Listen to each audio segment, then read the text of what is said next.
すいません、こんばんは。またやってしまいました。こんばんは。のばるさん、うねさんのうねさん、それ何？シェイシェイかな。シェイシェイじゃないよね。なんだろう。こんばんは。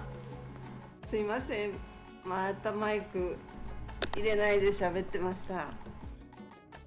今日も暑いです。またやっちゃったもん。なんかこれをやるとちょっといきなり何を喋っていいのかまた真っ白になっちゃうんですけどね。あ、ニーハオなんだ、それ。ニーハオ。ああ、なるほど。ニーハオ、こんにちはですね。今日も暑いです。もう暑い日が続いちゃってて、なんだかね、雨全然降ってくれなくてカラッカラですね。そろそろちょっと雨のマイクオフ常習犯です。すいません、常習犯です。もうね、いつも OBS のマイク入れないで喋り始めて、この間15分ぐらいそれやってしまって、もう呆れられてますよね。本当にいつもそればっかり。こんばんは、なるさん、お久しぶりです。パソコンがね調子悪くて、ちょっとここのとこ配信ができなかったんですけど、やりたくても再起動の嵐になっちゃって、全く言うこと聞いてくれずで、やっとちょっと今日は配信につながりました。よかったです。この間ね、お魚もらったんですよ。こんなお魚、ちょっと待ってください。お魚。お姉さん、このお魚知ってます？このお魚をもらったんですけど、めちゃくちゃ鱗をまず取って煮付けにしようと思ったんですけど、鱗が取れない。全く取れない。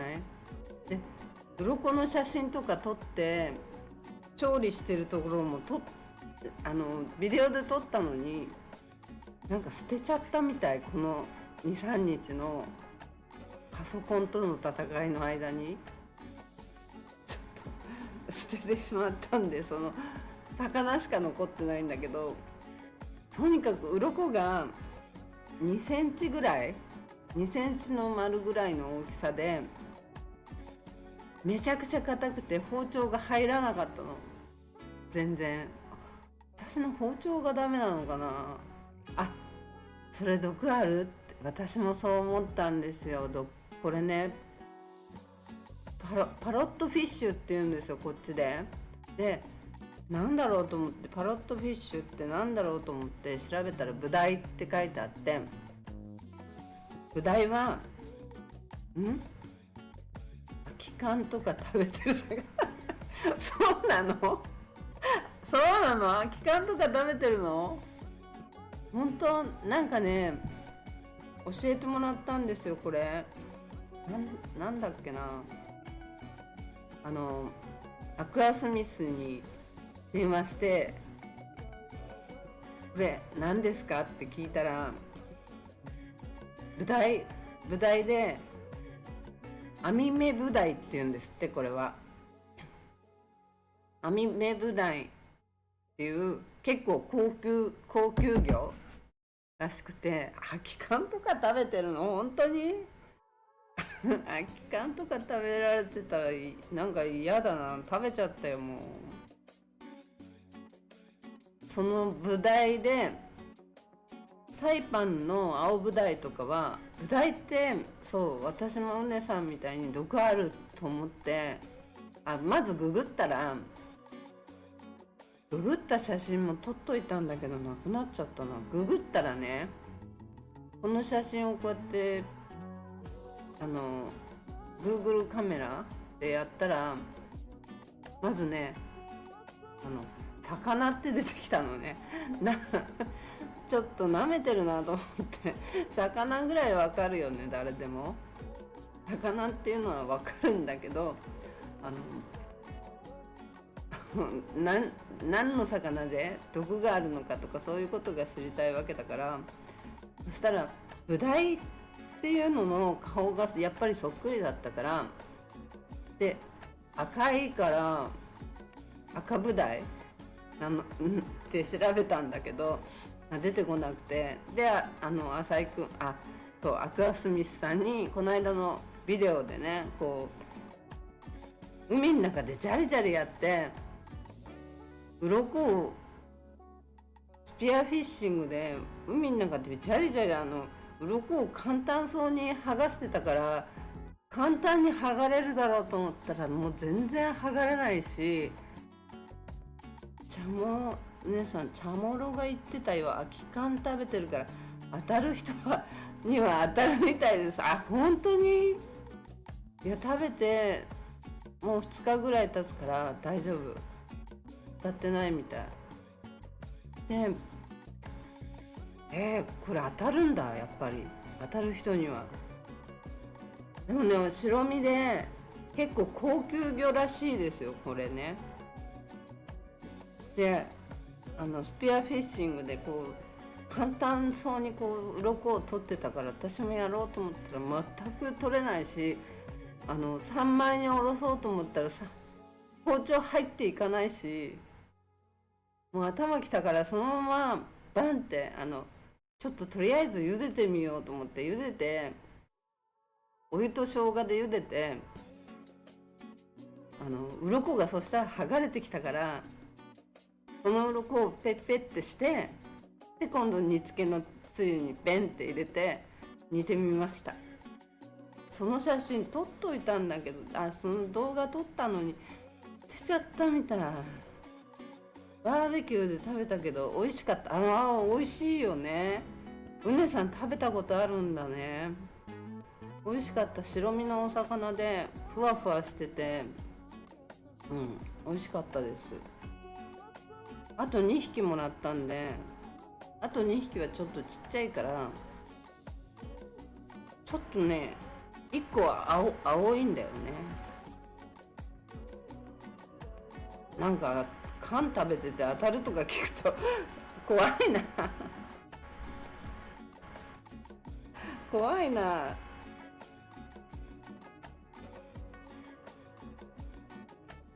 なんかあと2匹あるんだけどどうしよ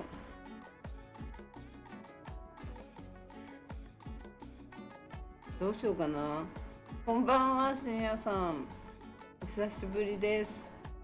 パソコンが調子悪くて上げられませんでした。配信をできませんでした。すいません。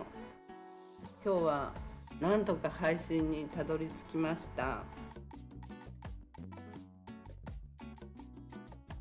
本当にこのお魚結構美味しいんで。そう、なるさんよかったです。当たらなくてよかったです、本当に。なんかお姉さんそんな缶食べてる魚なの？本当これ。あと2匹どうしよう。食べる？たまたま当たらなかったかもしれないもんね。たまたま当たらなかっただけで本当は当たるのかもしれないし、サイパンに住んでいれば当たらないです。本当ねさん、だって私多分サイパン住み始めてやっと多分10年ぐらい多分10年ぐらい。それまでは日本と行ったり来たりだったから、あんまり住んでるっていう感じじゃなかったし、でこういういうの、こういう風にお魚食べたの初めてよ。まっちゃんとかのとこでお店で食べたりするのはあるけど、あとは誰かがこうバーベキューに持ってきてこう焼いてあるものを食べたりはあるけど、自分でお魚をお家でさばいて食べるのはちょっと初めてで、ちょっと舐めてた。甲羅じゃなくてなんだっけ、鱗が硬い。こんなに硬いと思わなかったんで、10年じゃあ大丈夫です大丈夫ですかね。お魚でもね、こうやって食べたの初めてなんですよ。お魚買いに行ったこともないし、まだ買いに行ったことない。初めてこれもらったんで食べてみようと思って試しに食べてみたんです。ちょっと怖かったけどね、なんかビビりながら。深夜さん、梅さんも知ってるかな。深夜さんに聞こうと思ってたのがあって、深夜さんも知ってて、梅さんも知ってるかな。これちょっと写真を、写真どこだ。これ知ってます？なんだか梅さん、深夜さん知ってるかな。これ知らない？知らないかな。今日初めてこのお魚もらったんですよ。お魚じゃないや、今度は果物、初めてこの果物をもらって、これサイパンに生えてるのって聞いたら、生えてるって言われて初めて食べたんですけど、もう普通に美味しい。これちょっと引き伸ばっちゃってるから分かりにくいかな。こっちの写真、これがちょっと熟れてる感じ。パパイヤじゃないんですよ。で調べたらなんだっけな、エッグフルーツって言うんですって。初めて食べて、マンゴーとパパイヤのミックス。そう本当そう本当、深夜さんそういう感じなんですよ。本当にそれその発想そのもの。マンゴーとパパイヤのミックスで、種ママイヤそうお姉さん、本当そんな感じで、こんなの初めて見たし、初めてもらったんですよ今日で。食べると本当マンゴーとパパイヤの間かな。なんかね、エッグフルーツって Google が言ったから本当かどうかはわからないけど、エッグフルーツなんですって。 Google カメラが言ったからね、本当だかどうだかはわかんないけど、サイパン初心者なんでわからないです。お味はだからなんか本当マンゴーとパパイヤをミックスした味。食感もマンゴーとパパイヤをミックスした味。わかりにくいかな。で真ん中になんだっけ、アボカド。皆さんサイパン初心者じゃないじゃん。私が初心者だよ。真ん中にアボカドみたいな種が入ってたんですよ。こう丸い大きい種が入ってて、こんなの見たことないし初めて食べたんで、ちょっとなんだろうと思って、みんな知ってるものなのかなと思って。なるさん、美味しい。美味しいですね、意外と。もうパパイヤ寄りなのかなと思って食べたから、ちょっとなんか自分的にはショックがあったんだけど、ショックっていうかなんて言うんだろう、あれがあったんだけど、もうちょっと味が違うように感じて食べたからっていうのかな。でも美味しいのは美味しいんで、よかった。こんなのあるんだっていうのを知りましたね。ほんと知らないフルーツを初めて食べた。この間も言ったんですけど、今日これもらったのは中国人のお友達からもらったんですけど、まあ美味しい、本当に。なんかね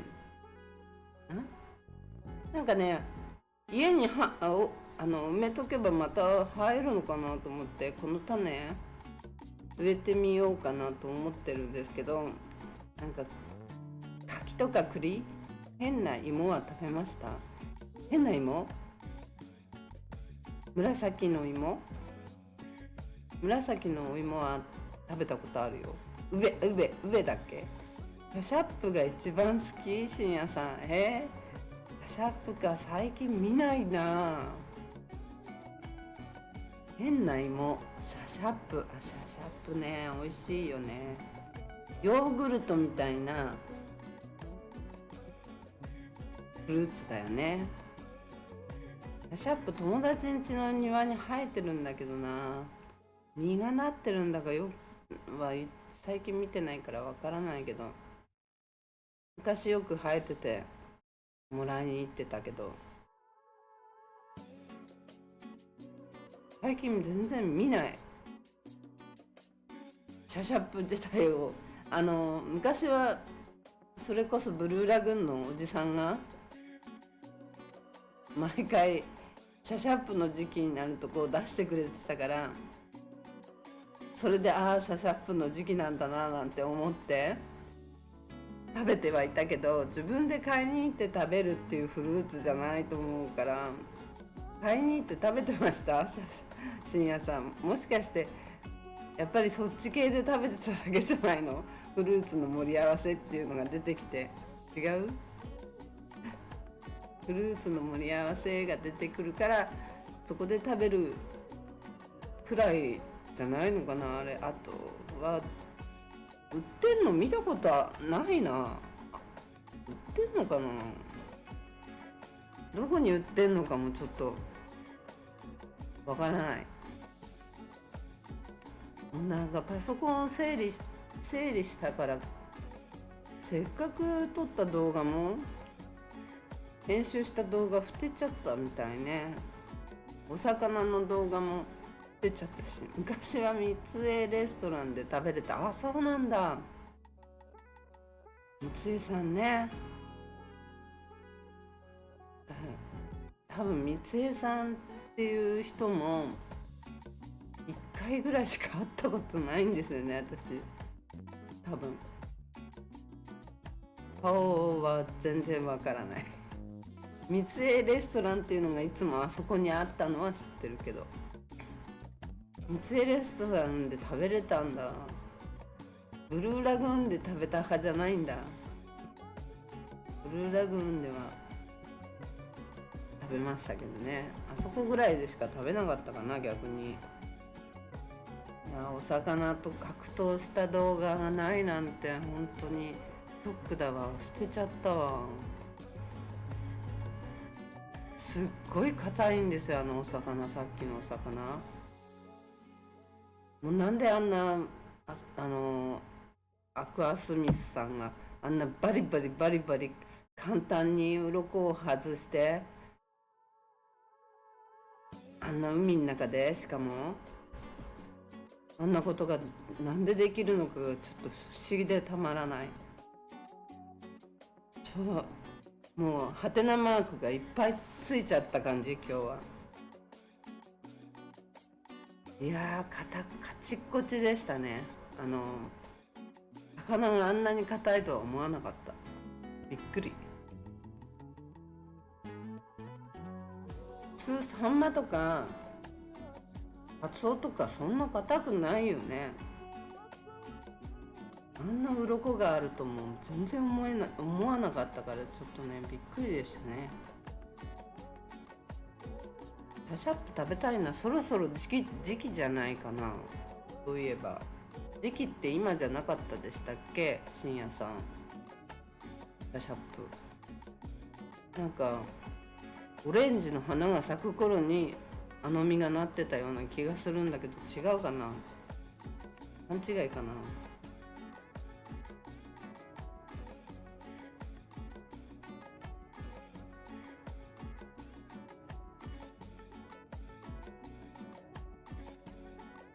違ったかな。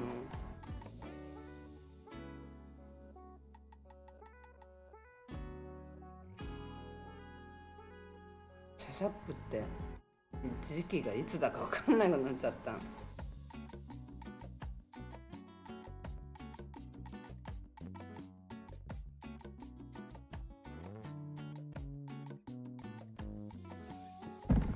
ね、でもね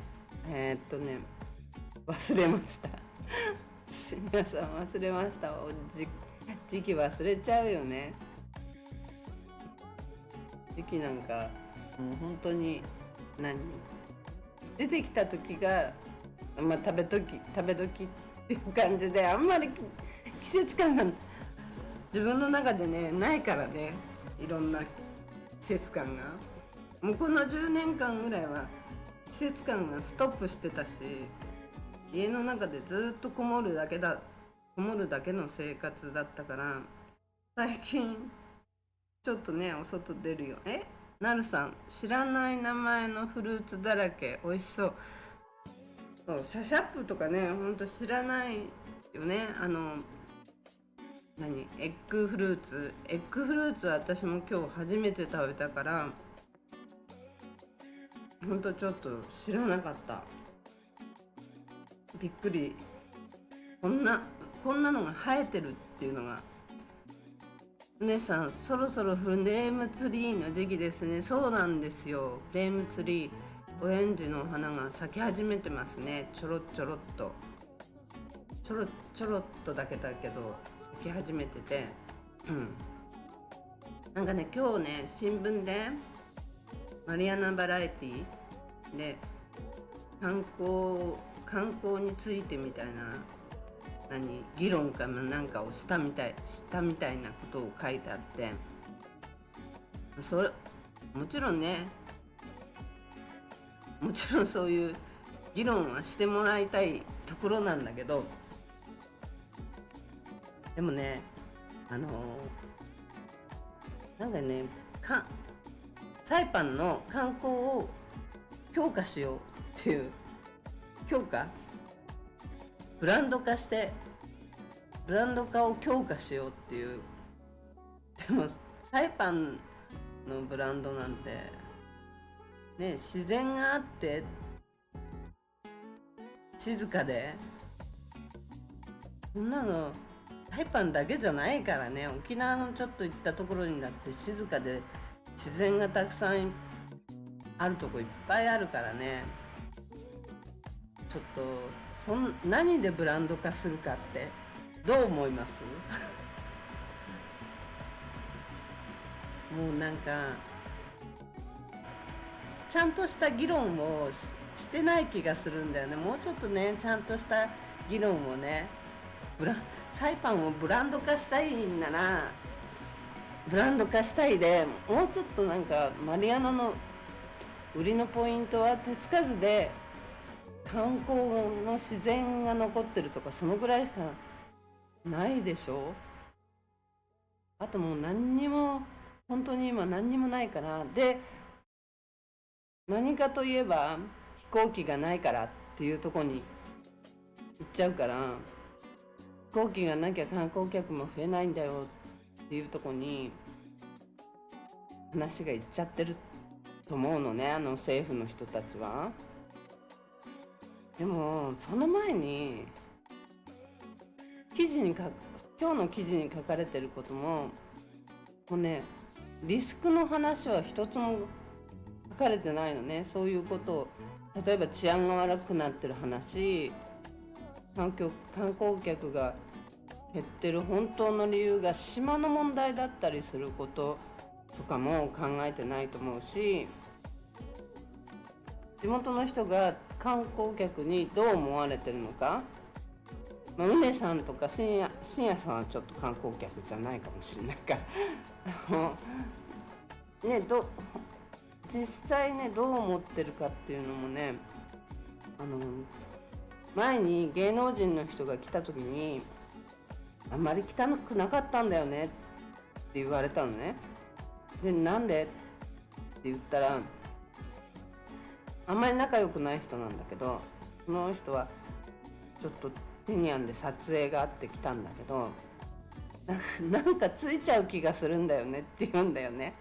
なんかついちゃう気がするって、それはグアムだってハワイだって同じだよって言ったんだけど、同じだと思わない？ね、第二次世界大戦があって、いろいろな問題があって、スカイマークは土下したんだろうね。どうしたんだろうね、スカイマークね。どこ行っちゃったんだろう。飛んだよね、一回。飛んでどこ行っちゃったんだろうね。もう完璧にやめちゃったのかな。完璧にやめたのかな。みんなタバコ吸う？タバコ。昔は安さと隠れ家遊び場だった。その通り、深夜さん。そうなのよ。安さと、やっぱり安くて近いっていうのが、安くて近くて、私の知り合いなんかもお客さんなんかもよく言ってたのは、安くて近くてタバコが吸えるっていうので選んでたんだよね。サイパンはタバコが吸えるからって言って。だけどこんな自然を売りにしてるのに、タバコ吸えないとか、お店の中でタバコ吸えませんとか、例えば分煙化にしてみるとかね、店の中でこっちのエリアはいいよ、こっちのエリアはダメだよとかさ、そういう分煙とかをしないとそのくらいのこと考えないとグアムになんか勝てないと思うんだけどね。実際本当に何人も普通にタバコが吸えるからって言って選んでるグループがいっぱいいたから、吸わない人も今多いのかもしれないけど、でもそういうことでも一つ努力してみないと。安くないからね、もうサイパン今全然安くないでしょ。観光客の本当に減ってる理由っていうのは、もちろん島のイメージの問題からだと思うんだよね、本当に。だって深夜さんもこの間言ってたでしょ。なんだっけ、忘れ去られた島だっけ、忘れ去られた島って言われてますよっていう。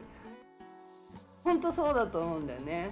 サイパンもう忘れられた島、今更ねブランド化しようなんてね、何もないところで何も努力しないで無理に決まってるのに。ゴミがないのは当たり前のことだから、街の中に普通に。これはどこの観光地でももう前は汚すぎたのと、あとまだビートルナッツをね、お客さんの前でぐちゃぐちゃ噛んじゃう。公務員が噛んじゃってる、血だらけになって、口の中なんか血だらけみたいになって対応してる状態じゃまず無理でしょ。グアムの人でそんな人見たことないもん。同じ人種の人たちなんだけど、やっぱりグアムの人たちはもっとちゃんとしてるビートルナッツ噛むんでもちょっと見えないとこで噛んでたし、噛んだ後にすぐ磨きしたり、なんかこう見た目にこだわる。今でもビーチでお酒飲めますか？飲めるよ、飲める。それもなくなったらアウトでしょ。みんなハワイ行くでしょ。ビーチでお酒まで飲めなくなっちゃったらみんなハワイかグアムでしょね。ハワイはみんな飲めない状態だけど、やっぱサイパンは飲めるっていうのもあるし、だからそこにやっぱ一つタバコもあったわけよ。タバコが吸えるからサイパン行くわっていうグループの人たちが多かったのね。今辞めてる人もかなりいるかもしれないけど、日本があれだけ厳しいからそれでもやっぱりそういうとこで差別化をしないとね。一時カジノができてサイパンやったみたいなこと言ってね、サイパンカジノできたしタバコも吸えるしなんてやってたのにさ、全然何もなく本当に何もなくなっちゃった。差別化もお客さんに、だから昔はタバコ吸えるからサイパンにしなよとかって言えてたのに、今何ができるからサイパンにしなよっていうことが、結局普通にこっちにいる人たちが言えなくなっちゃってると思うんだよね。サイパン安いからおいでよとかって言えてたのももう言えないでしょ。ほんで毎月ね、今日知ったんだけど、マリアナリゾートホテル、あそこの管理に、25万ドル毎月かかってるらしいの。それで今COP とかCOP とかCOP？PIC？ あれどっちだっけな。 PIC も COP も一緒かな。 COP と PIC とケンジントンをやってる会社がマリアナリゾートをやりたい。何また小さくて見えない字書いてきたな。深夜さん、何を戦うつもりだ。なんとか10読めないぞこれ。深夜さん、ひらがないや、何これ。なんとか10はヤップさんが聞く笑い。連想ゲームになっちゃったよこれ。何十わかる人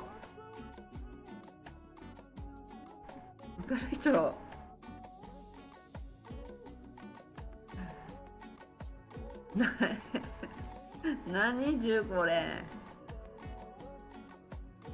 何十なんていうの。タバコっておいしい方。タバコっておいしい方、おいしい方。その前に深夜さん、この漢字がわかんないよ。なんと、ビンロージュって読むのこれ。この間違う漢字書かなかった？これだった？ビンロージュか。わかった。ビンロージュね。ありがとう。ビンロージュはヤップさんが聞く。そんな産地によってビンロージュの味が違うの？そうなんだ。昔ね、ガラパンにね、もうずっと前だけど、20年以上前の頃だけど、20年前以上だよな。ガラパンに住んでた時にビンロージュの木が庭に生えてたの。それをね、盗みに来るね、泥棒がいて、もうビンロージュの木切り倒したよね、怖くて。あれはまずいね。ビンロージュの木がもともとのオーナーさんが生やしてたからそのままあったんだけど、もうそれのせいで泥棒が入るから、もう切り倒した覚えがある。2本。タバコって美味しい方？タバコって美味しい方？どういう意味だろう。タバコを吸いますよ。タバコ吸うよ。普通のね、あの今はリーガルになったけど、法律で OK になったけど、葉っぱの方は吸わない。吸ったことない。なんか吸う意味もわかんないから吸わないだけ。タバコでいいかなって。でもタバコもやめたいんだけど、まあ、やめろって言われてるんだけど、病院でね、なかなかね、一気にはねやめられないね。なんか日本ではタバコ禁煙外来っていうのがあって、お薬でやめられるらしいんだよね。薬を飲んでやめられるらしいんだけど、サイパンでは禁煙外来みたいのがあるんだけど、パッチをこうつけるのをつけて吸いたくなくなるっていうんだけど、全然吸いたくなくなんないし、気持ち悪くはなるんだよね。パッチこうシールを貼るんだけど、で ABC とかって段階でやってくれるんだけど、段階でやってもらっても何の意味もなくて、何の作用もしなくて、もう全くダメね。タバコはみんな吸う人たち。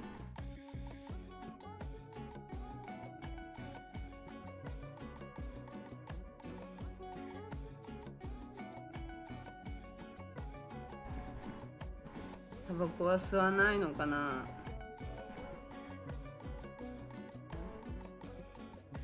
みんな吸わない人たちですか？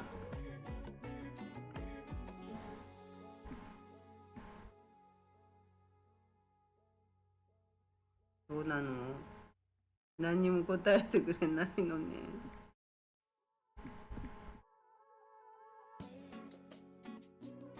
禁煙セラピー読んだらやめれますよ。何それ、読んだらやめれるなんて、そんなのあるわけないと思うんだけど。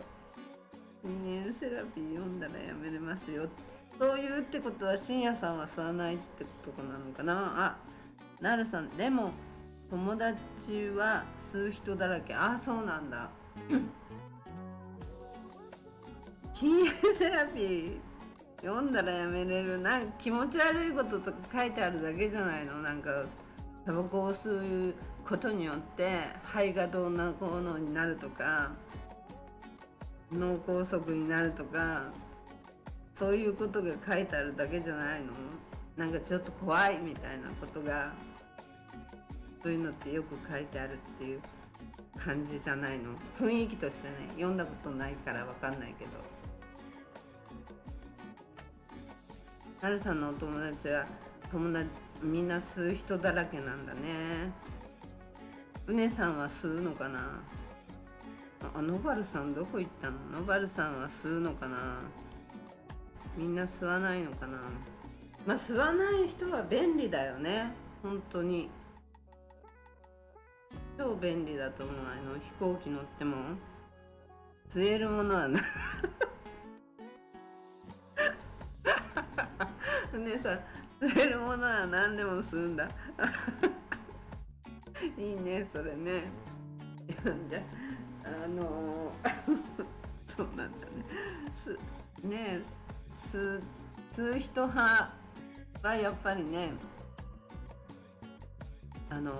旅行に行くんでもサイパンがタバコ吸えるからとかって言って選ぶような人もいるしね。ハワイは何でもダメじゃない。グアムもグアムが禁煙になったから、深夜さん飲んだらやめれた？読んだらやめれた？この本当？でも書いてあることって洗脳からタバコの洗脳から解き放された。本当？それってあれじゃん。ないの？気持ち悪いこと書いてあるだけじゃないのかな。タバコはこういう風に悪いですよ、タバコを吸うとこうなっちゃいますよっていうようなことが書いてあるだけじゃなくて、もっと違うようなこと読んだらやめれるぐらいなら、そんな楽なもんはないさ。読んだらやめれないよ。やめれんのかな。タバコセラ禁煙セラピーっていうのがあるんだ。私のね、日本のお友達はなんかお薬でやめたって言ってた。禁煙外来行って禁煙外来、ちょっとごめんなさい、お水飲みます。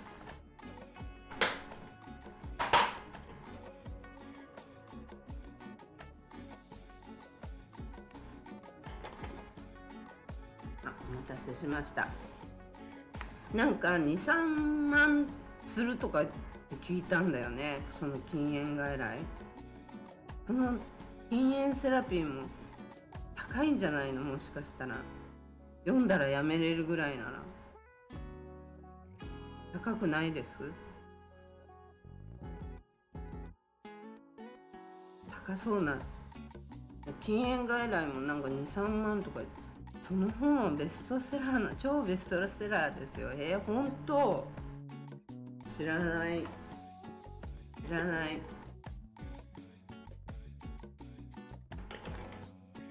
そうなんだ。ね、本数を結構減らしたりはしてるけど、なんかね、ガーってした時はガーッとかした時はやっぱり吸いたくなっちゃうんだよね。ちょっとやっぱり吸いたくなっちゃうね。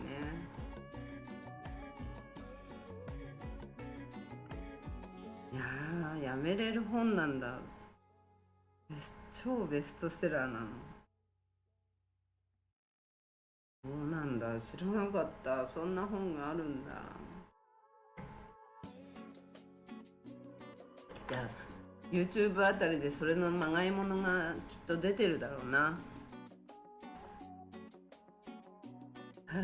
深夜さん、体に悪いとか何にも書いてない。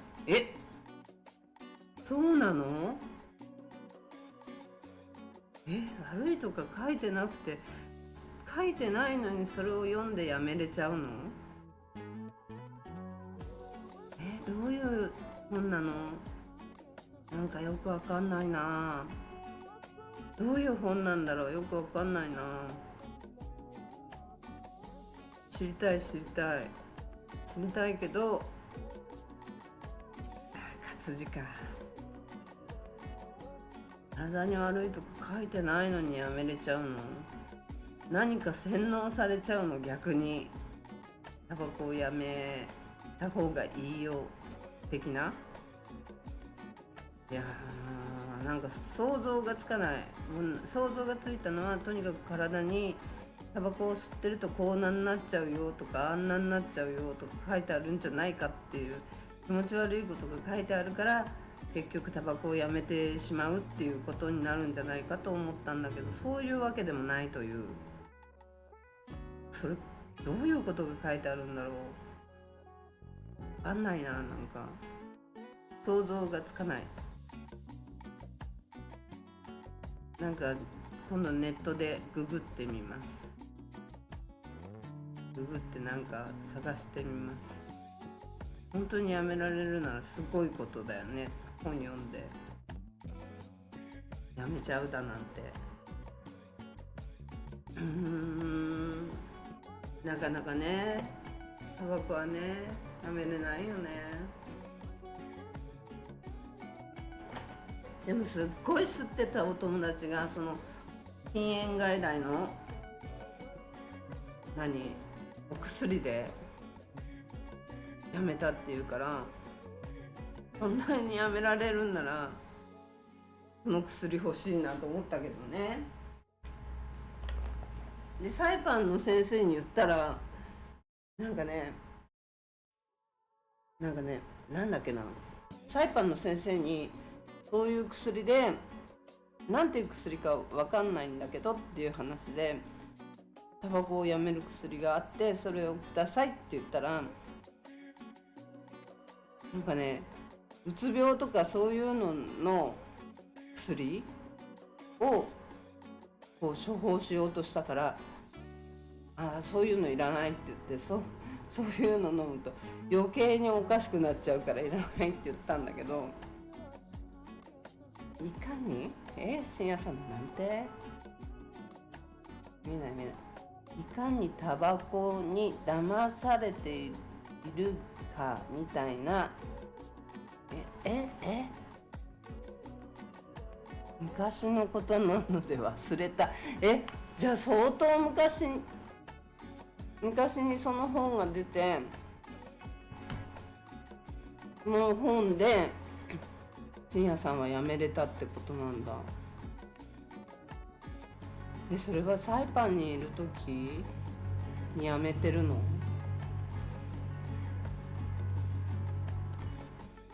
日本に帰ってから辞めたのかな。そんな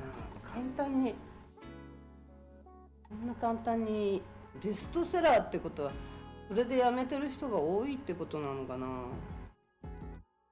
どうなんだろう。ちょっと試してみたいよね、そういうのはね。タバコやめらんないもんな。なんかタバコの代わりにチョコとかお菓子を食べるように、タバコ吸いたいなと思ったらチョコとかお菓子とかなんか食べるようにしようかなって思っていたのね。そしたら太りたいから、私は一石二鳥とかそういう感じでしょ。だけどなんか物を食べるとその後に満腹感でまたタバコ吸いたくなっちゃうんだよね。だからこれはダメだなと思って、これではなんか繰り返しになっちゃうから、食べ物ではないんだなと思って、お酒はね、ほぼ飲まないんだけど、私今はなんかご飯の後とかはやっぱり吸いたくなっちゃうかなって思うんだけど、そんなことないのかな。本だけでやめれたってすごくない？これすごいよ。本だけでタバコをやめれるなんて。なんか本が逆にその本がこう洗脳した感じ。洗脳の技がすごくない？それちょっと待ってください。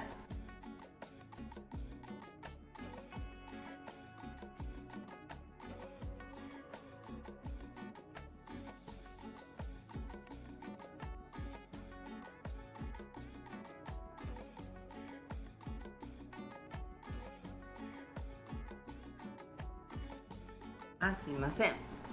それってなんて本なんだ。なんて本ってさっき書いてあったよね。禁煙セラピーか。禁煙セラピーね。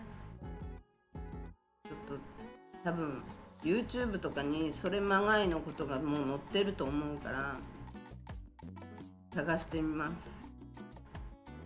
そんだけベストセラーなら多分誰かが真似っこしてやってると思うから。あ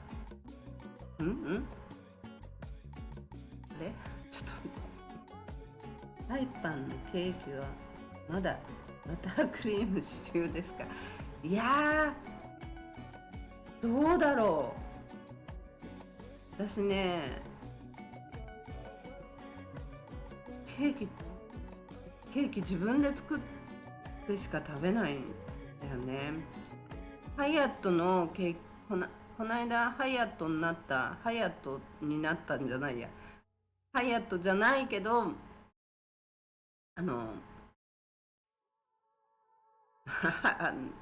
ハイアットの残存のホテル、あのホテルで食べたケーキはバタークリームじゃなかった。美味しくないやつではなかった。抹茶ケーキだったんだけど、まあ普通に食べれた。ちょっとパサパサ感はあったけど、あとひまわりのケーキも美味しいし、普通に最近食べてないから分かんない。最近はもう自分で生クリーム作って、ケーキのスポンジはあんまり作んないけど、ホットケーキとかにつけたりなんだりして、ケーキってものは食べてないな。ケーキまがいのものは食べてる。でゼリー作ってホイップクリームのせると、生クリームのせると、なんかケーキ感あってデザート感あって美味しいから、そういう感じで終わってるかな。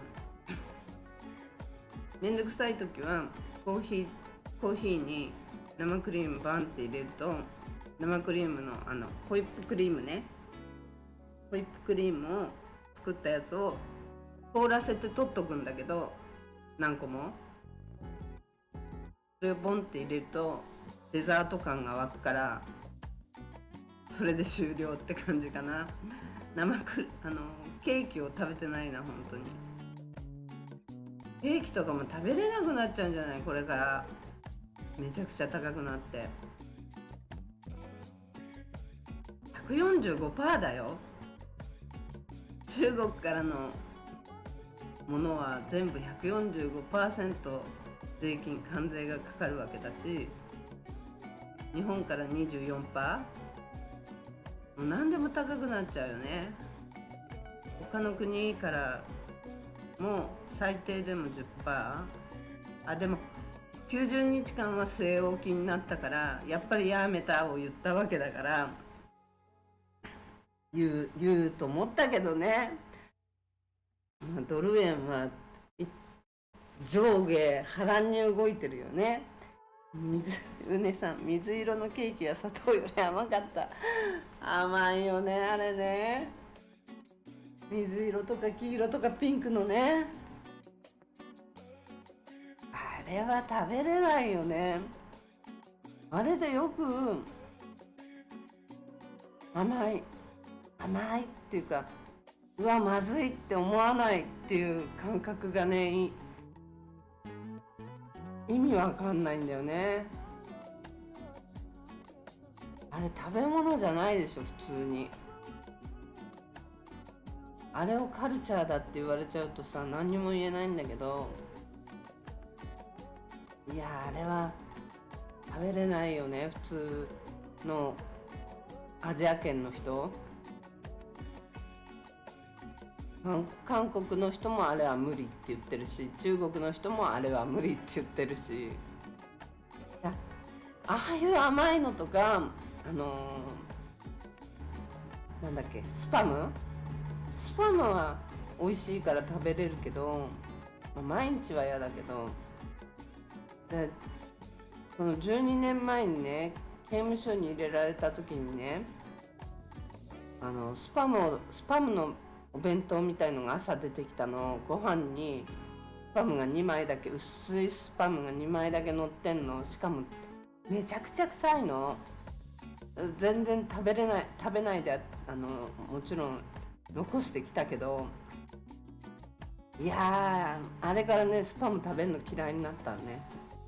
スパムもう食べたくなくなった。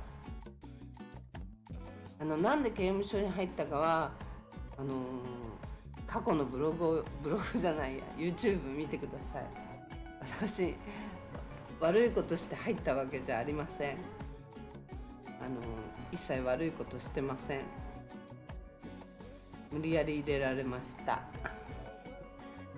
そう、モンキーハウス。皆さん、そうです。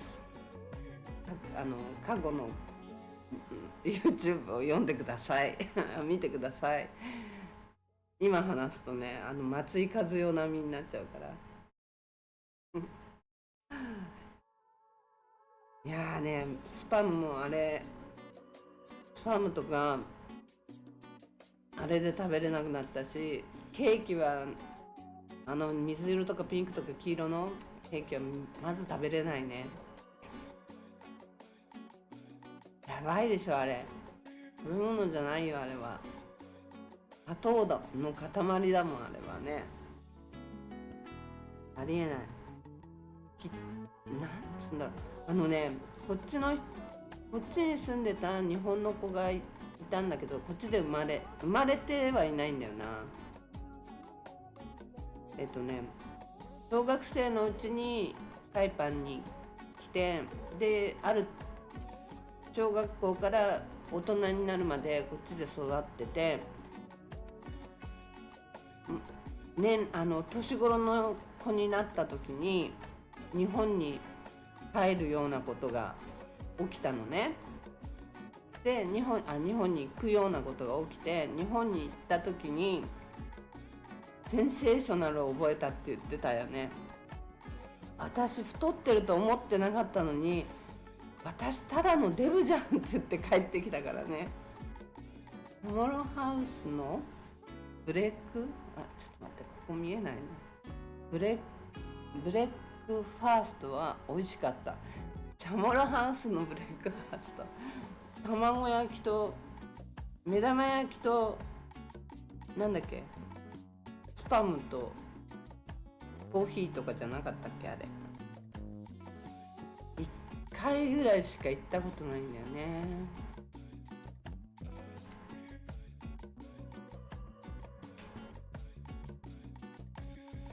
確か卵焼きと目玉焼きとスパムとご飯っていう感じじゃなかったかな。違う？昔一回行ったことあるんだよね。それしかない。お友達ではあるんだけど、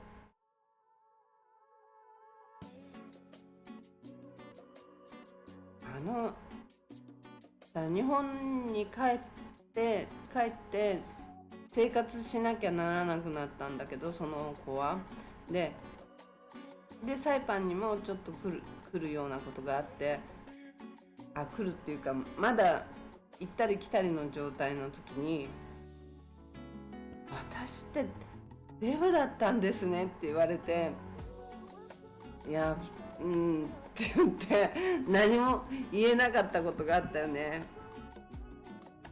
もうお尻もバーンって大きくて、もうこっちの体型になってたのね。レッドライスもついてた。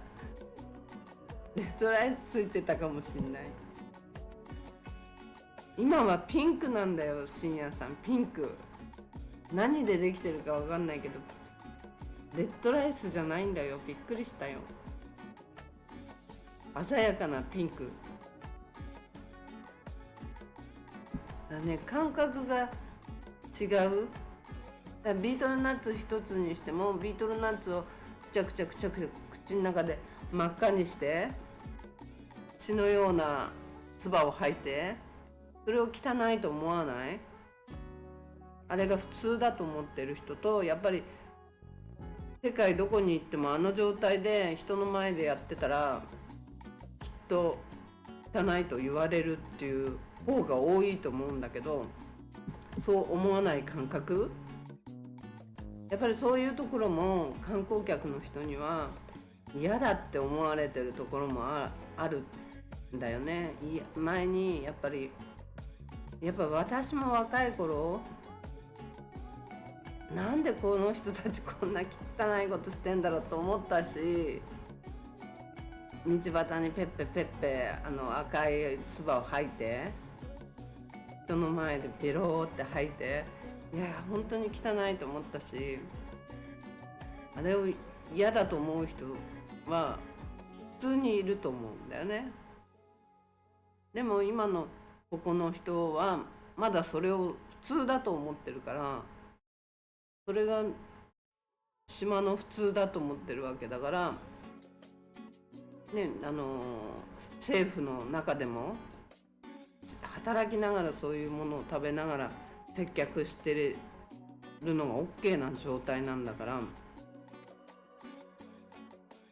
ああいうのをやっぱり観光客の前で見せるっていうのは少なくとも良くないと思うから、そういうカルチャーなんですよっていうそういう場所があってね、それを見せるんなら OK だと思うんだけど、あれを街の中で普通に見せちゃうのはやっぱり良くないよね。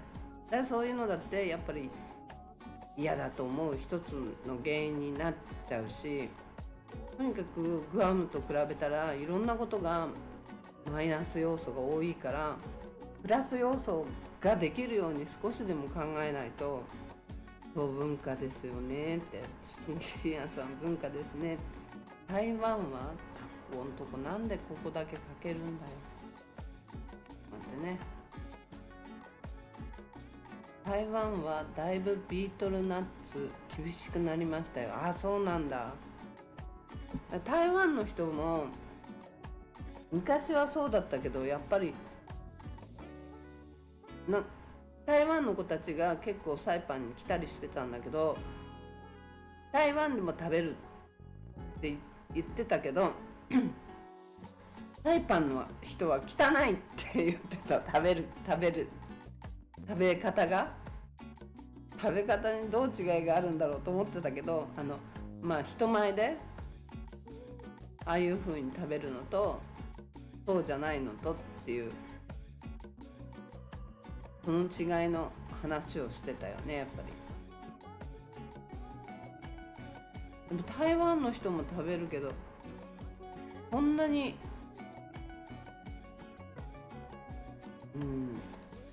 そうそうそう、うねさん、うねさんそうなんだって。今日も病院に貼ってあったけど、うねさんがんになりやすいみたいですよね。口腔がん、口の中のがんにビートルナッツを、とにかくビートルナッツは口腔がんになりやすいですって書いてあった。大きくバーンって。だからあれ抑制しようとしてるんじゃないかな。やめなさいぐらいの感覚で、タバコはがんになりますよってよく日本でも書いてあったような感じで、タイパの病院の部屋小部屋に全部貼ってあった感じだから、ああいうのは良くないですよっていう感じで見せてるんじゃないかなと思うんだけど、がんになりやすいみたい。クイーンティキャプテン、それで何？お姉さん何それ？クイーンティキャプテン、それでって何？わからない。また謎の文章、これ謎ですよ。謎だよ。それわからないよ私。何の意味なんだろうな。クイーンティががんで亡くなりました。そういうことなんだ。クイーン、そういうこと。茶丸はタバコも一緒に噛むからかな。そう書いてあった。そう紙タバコ、謎ですね。なるさんクイーンティっていう人ががんで亡くなったんだ。口腔がんで。そうでさ、そうやって書いてあった。チャモロは紙タバコをそれと一緒に食べるから。これなんか止まってる？止まってない？動いてますこれ。動いてる動いてる。あれ止まってる。接続状態は非常に良好だ。もしもし、皆さん止まってません？動いてるこれ。なんかこれおっしゃったらなんかおかしいことになっちゃうかな。動いてます？深夜さん動いてる？姉さん動いてる？これつながってる？あれれ、なんかおっしゃったぞ私。正常です。よかったよかった正常です。よかったよかった。いや、なんかYouTube の画面が止まっちゃってて、なんか今触っちゃったんですよ。よかった。危ない。パッと触って余計なことしたかと思いました。ありがとう、お姉さん。口腔がんで、そう書いてあった今日ね。そのビートルナッツと紙タバコを一緒に食べるとなおさらがんになりやすいって書いてあった。だからやめましょうみたいな感じのことを書いてあったんで、だから表です食べんのやめましょうみたいなことでもあんのかなと思ってたんだけど、大丈夫ですよ、大丈夫ですよ。そこ振り仮名いらないしそれぐらい読めるわもうお姉さんまでそんなひどいや。お姉さんまでそんなひどいやもうひどいや。もうねえ、本当にそういうの書いてあったわ。そういえばあれもだから観光客をやっぱりグアムがやっぱそういうことがないから、サイパンもそういう風なことは気をつけましょうみたいな感じで言っても聞かないから、ああいう風に書いてんのかなっていう感じがしたんだけどね。だからそういうことも直していかないと、やっぱりね、サイパンに何もないところからブランド化なんて無理なんだから。カジノがねやっぱりできて、あの時ガーッと盛り返すかなって感じだったのにね。カジノを一箇所のなんつうの、一箇所のカジノに一箇所の会社にしかやらせないっていう方針がまたおかしなことだと思うんだよね。これ3つ4つやらせたら競争が起きるわけだから、ミニマカオみたいになってくれればね、一番いいのにななんて思ってたのに、一つの会社しかやらせないっていう、あれがまずおかしいし、で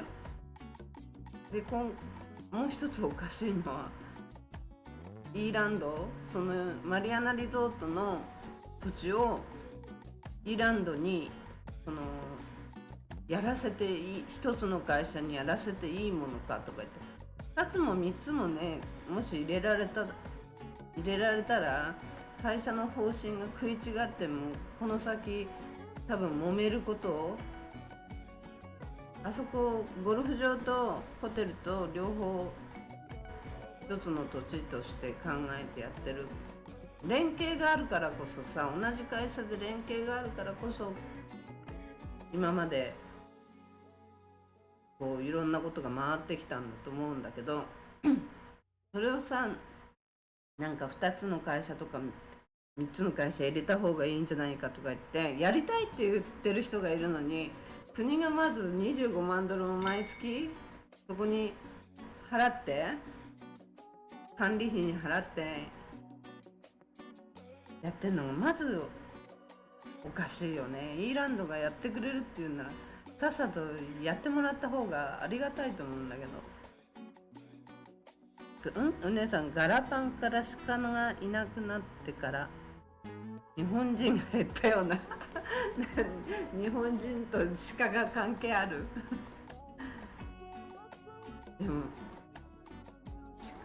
なんか鹿山の中にいるらしいですよ。山の中に野生鹿が。耳がおかしい。今日ね、左耳にねマイクで思いっきり大きな声で病院でやられたらものすごい耳が痛くなって、そんで耳に今ずっと左耳に膜が貼られてるような状態で、なんかおかしいんですよね。耳が痛い痛み止めの注射を打ってくれたから痛みは今ないんだけど、耳に膜がずっと張っちゃってるような感じがして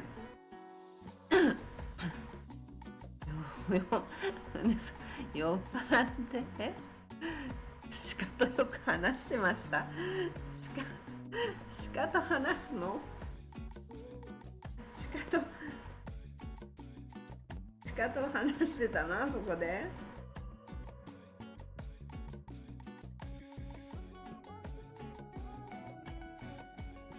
なるさ、鹿がいたんですよ。鹿とね、ミュウがいたんですよ。サイパンのど真ん中に、ガラパンに、繁華街のど真ん中にね、ミュウとね、鹿がいたんですよ。その鹿とうねさんは酔っ払って話してたらしいですねいっぱいいたんですよ、いっぱい。あそこにもうね、あれ食べてたんだろうね。増えると子供が生まれるとまた調整されてたから多分食べてたんだよね。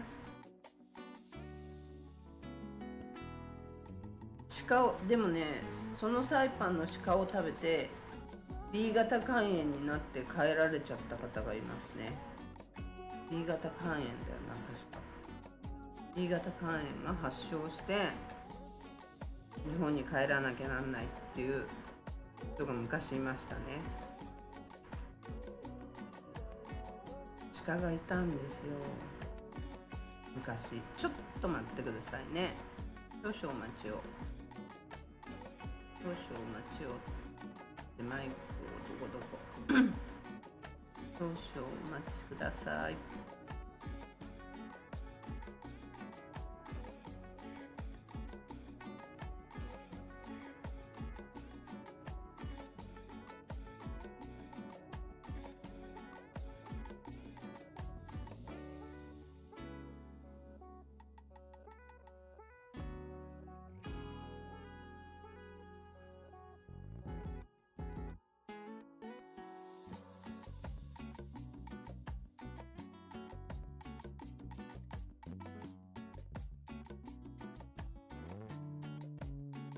お待たせしました。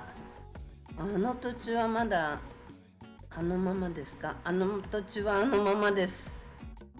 あのまま鹿がいない状態であのままです。あそこ何にもなってないよな。あそこのあれ、この間の映像で載せたけど、あの通りにも鹿の前の通りにもパーキングができて、ずっとパーキングが斜めに車が止められるようになってんですよ今。結構ガラパン中パーキングだらけ。でも今はガラガラですよね。昔はガラパンに真ん中のパセオで丸い穴に車が止められた時、本当に車止めるのに苦労して混んじゃってて、あっちもこっちも駐車場なくていっぱいだったっていう覚えがあるけど、今駐車場いっぱいあるけど全然車なんか止まってないっていう感じ。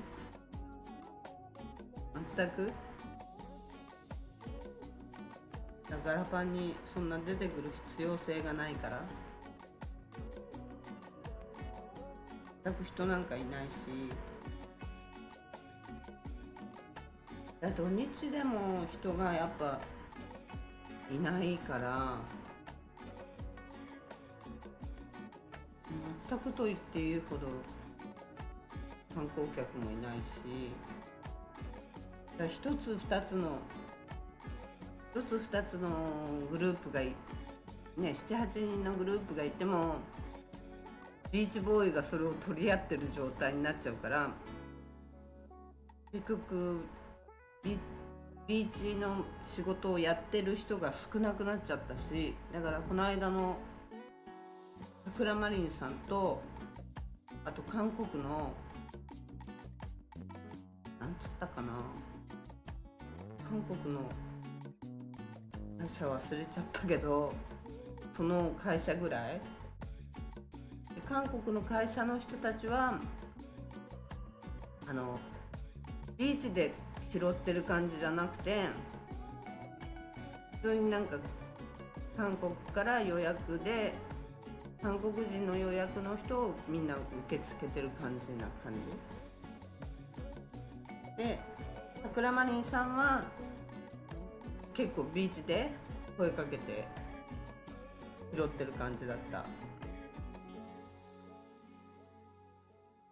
でもだからその声かける人がいないからね。フィエスタの中で、フィエスタじゃないや、クラウンプラザの中で敷地内でやってるから、結構だからお客さん拾えるんだと思う。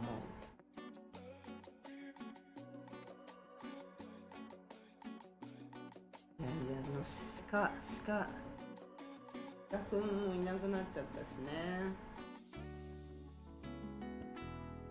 鹿を見に来てる人はいなかったと思うけど、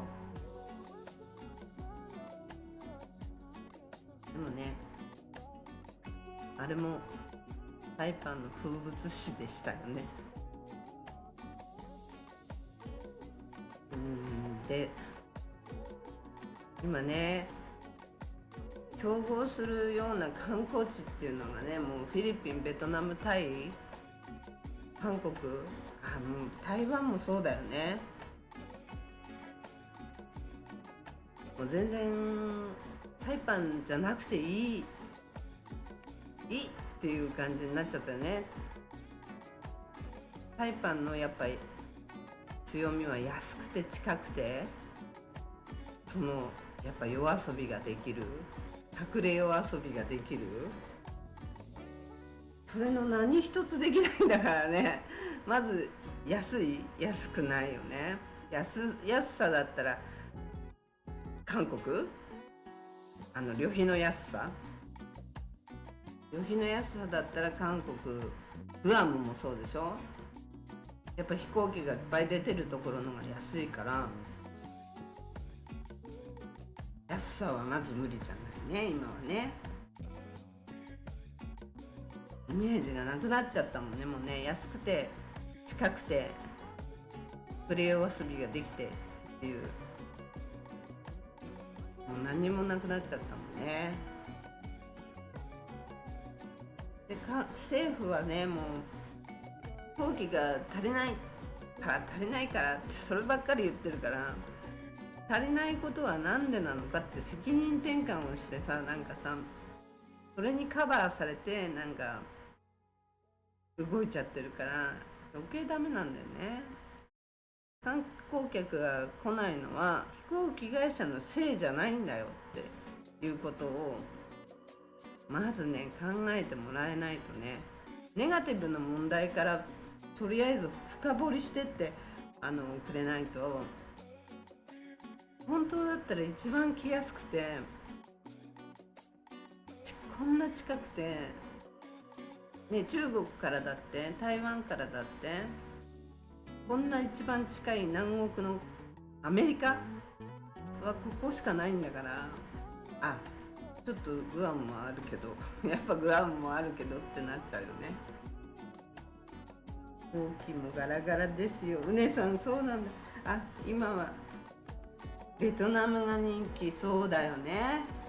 そう、深夜さんベトナムが人気って聞く。なんかこの間載ってた記事にどっかの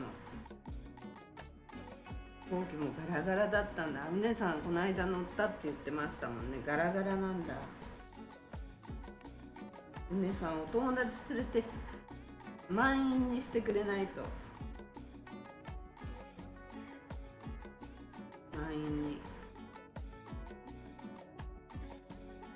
満員にしてくれれば飛行機会社も飛ぶ気ができるかもしれない。でも今回のトランプ関税でまたボーイングじゃなくてエアバス、ユナイテッドがエアバス使ってるから、ユナイテッドが昨日だか一昨日関税上げたからそんな関税払わないよってなんか怒って発表してましたよね。そんな関税払わないよって、ただでさえエアバスが遅れてるのにもっと遅れるだろうって言ってましたよね。だから飛行機が増えるわけがない。こんな関税とかやってたらあんな大きいもの買うのにね、関税かかっちゃうことになったら EU からの関税、 EU もどこまで報復処置をやるかはまだわからないけど、しかもユーロは高くなっちゃってるし、ユーロガンガン上がってるよね。ドル安でユーロ高、エアバス買えなくなっちゃうよね、これじゃね。飛行機回すとこがどんどんできなくなっちゃうね。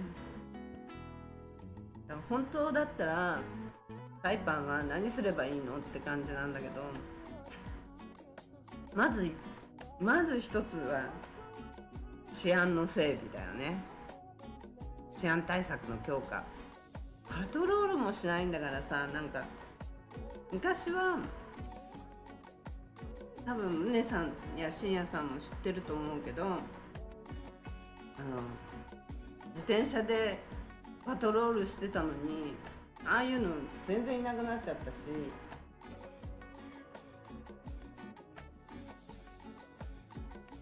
ほんと、まあ、ポリスを見ない、ポリスがいないっていうのはやっぱこの地域の弱体化、日本でもそうだけど警察官が少なくなってるとこっていうのはやっぱ地域の弱体化で警察官がいなくなっちゃってるわけだから、もうサイパンがどれだけ弱体なのか、弱体してるのかが、もうどこの地域でもポリスが少ないところっていうのはやっぱ地域が弱い、そこがメインじゃないっていうか、メインであってもだから活性化してないからポリスがどんどん減っていくっていうのも問題であって、とにかくポリスを増やさなきゃダメだよね。あとね、うちインターネット昨日も切れちゃったんだけど、携帯の方は切れなかったけど家の方はインターネットつながんなくなっちゃって、夜になったらこういう状態があると、やっぱりインフラの整備は絶対必要だよね。まあ、普通の道路もそうだし、ビーチもそうだし、 Wi-Fi はもっと強化しないと観光客の人来たくないよね。 Wi-Fi 必要でしょ、みんな。フリー Wi-Fi スポットとかね、もっと作った方がいいんだよね。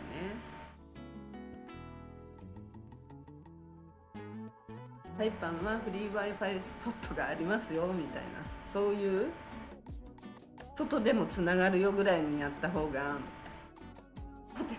ホテルではホテルだけじゃなくて外でもつながるよってね、無料でつながりますぐらいやったらいいかもしれない。そしたら投資家の人たち、投資家ってサイパンに投資するっていう意味じゃなくて、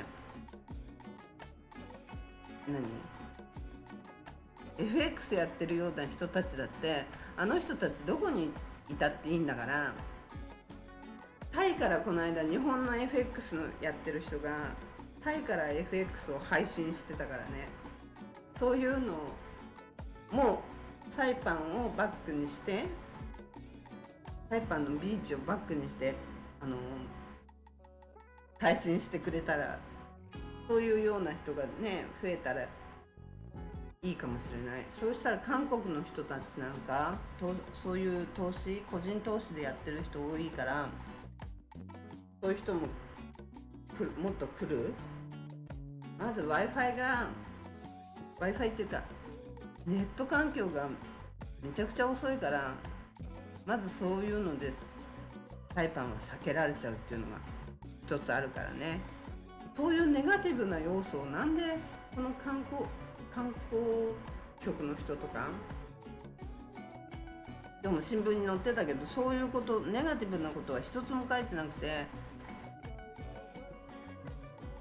ネガティブなことっていうかを直していこうっていうことが一つも書いてなくて、ブランド化していこうっていうことしか書いてなくて、意味が分かんないんだよね。この人たち青年会議所のただ集まりが JC が集まってるだけの寄り合いみたいなことやってんじゃないかと思うんだけど、沖縄の離島はまたこれが邪魔で読めない。よいしょ。違う。変なとこいじんないと。沖縄の離島扱いにしてツアーでセットで売り出しますか。そうね、ほんとそうだよね、深夜さんね。ちょっと離れてるけどねって、沖縄からちょっと離れてるけど離島なんだよねって言って、そういう感じじゃないともう無理だよね。ほんと本当に。だってないもん、ブランド化できる要素が。島で Wi-Fi フリーですよってぐらいやんなきゃもう無理よ、本当に。自然の中どこでも Wi-Fi つながりますよみたいな。ちょっと遅いですけどねって。そしたらYouTuber とか来てくれるかもしれないし。無理か YouTuber は。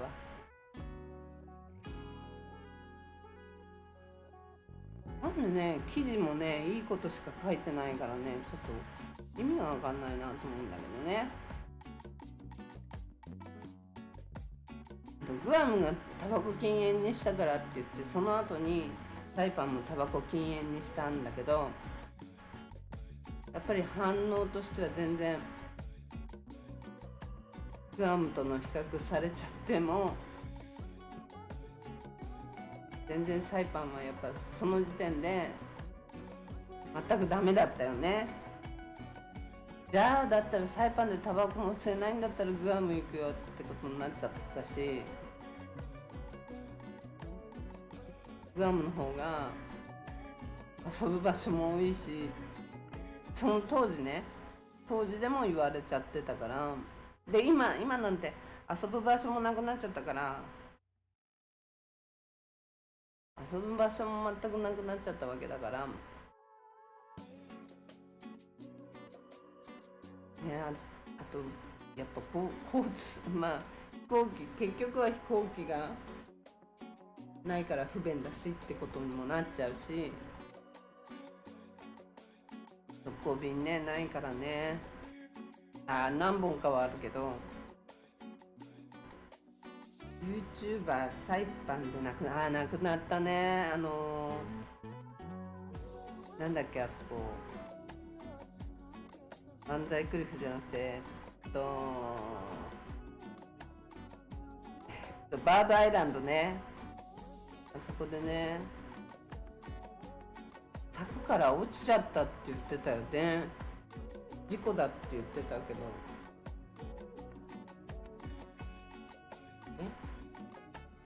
お化けが出れば YouTuber 来ますよ。お化けはお化けはそんなにお金持ち呼ばないから。結局お金持ちを呼ぶにはお化けじゃダメなんだよ。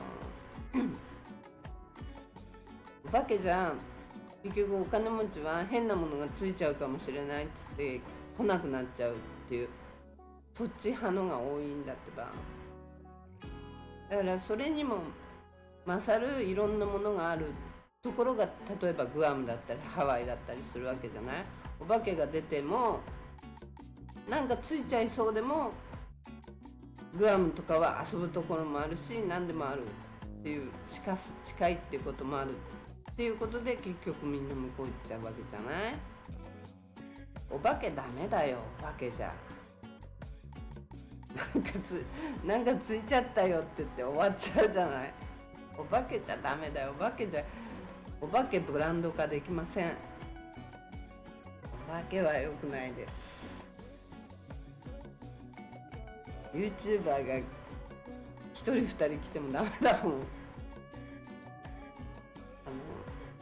っぱりね、韓国のドラマもう今は中国には頼めないだろうから、中国のドラマも日本とかで流行ってるじゃない。日本や韓国で中国のドラマって今流行ってるんだけど、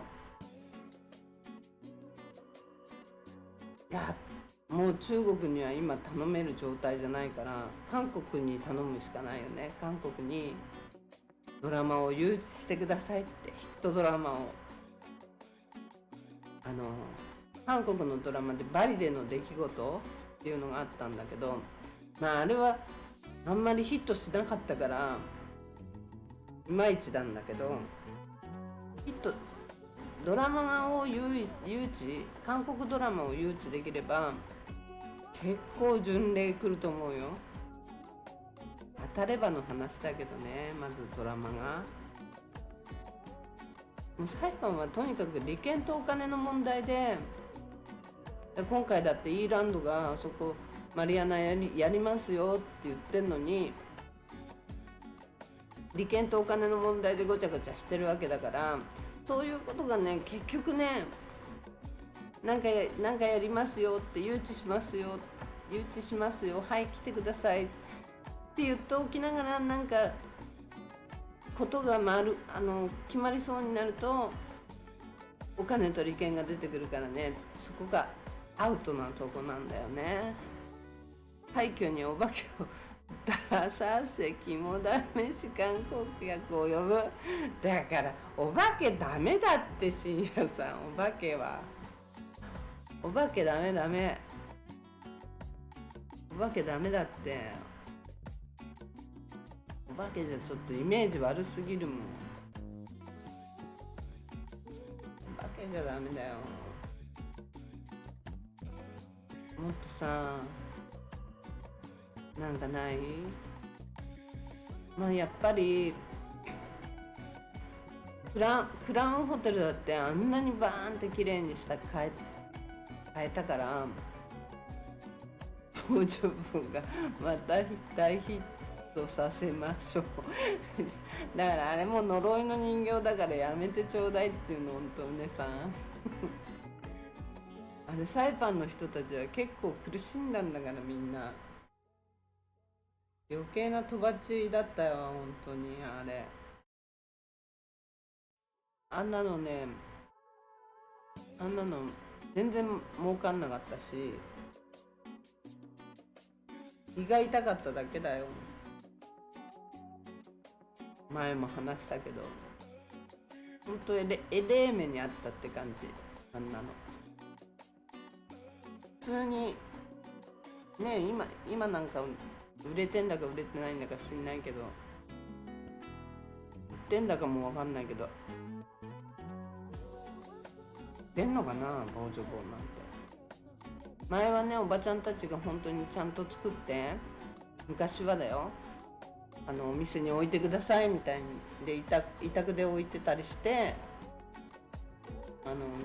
2ドルぐらいで売ってたんだよね1ドル50とか2ドルぐらいで売ってたものだからあんなのねもうねいい思い出がないねもうねあれねなんだっけあれ仰天かなんかで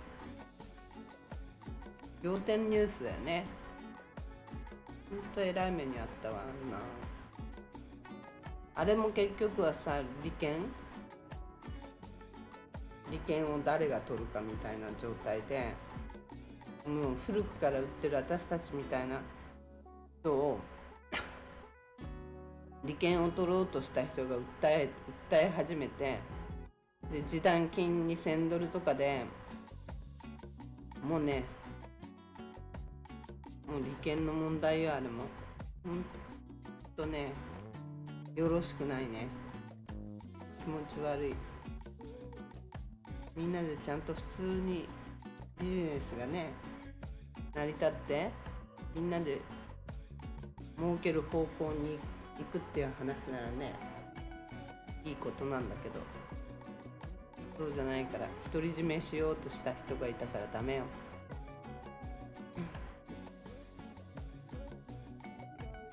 まあねだから人種じゃないんだろうけどどっかにそういう利権を取ろうとする人が出てくるとダメなのよね知事がやっぱりそれをクリアに持っていこうっていう議長になんないとダメよねいきなり値段が上がりましたよねそうなのよ本当に冗談じゃないわよねうちあたりでもね一瞬にして消えたと思うよ店にあったのがあの当時一瞬にして消えた誰かが買ってだから1ドルとか 2ドルとかで買ってネットとかでバンバン売り始めたんだよねだから何にもお店にはなくなったよね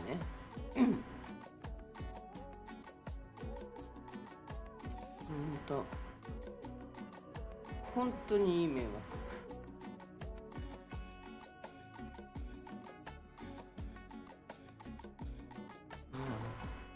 なんかね今日の昨日の新聞かなんかにビートルナッツと紙タバコが書いてあったビートルナッツチャモロ文化にとって古くから重要な役割を果たしてきたんだってビートルナッツって中国製の偽物が出回ってそうなんだ中国製の偽物が出回ったの防除棒の防除棒の実はだって中国にあったのかな、中国ならどっかに何でもありそうだからなあるかもしれないあるかもしれないね。偽物が出回ったんだ。すごいね。ビートルナッツ、ビートルナッツじゃない、ボージョボ人形、ボージョボの実がねメインになってたけど、中国製の偽物ってプラスチックかなんかでできてたのかな。ボージョボの実だったのかな、ちゃんと。どっちだろ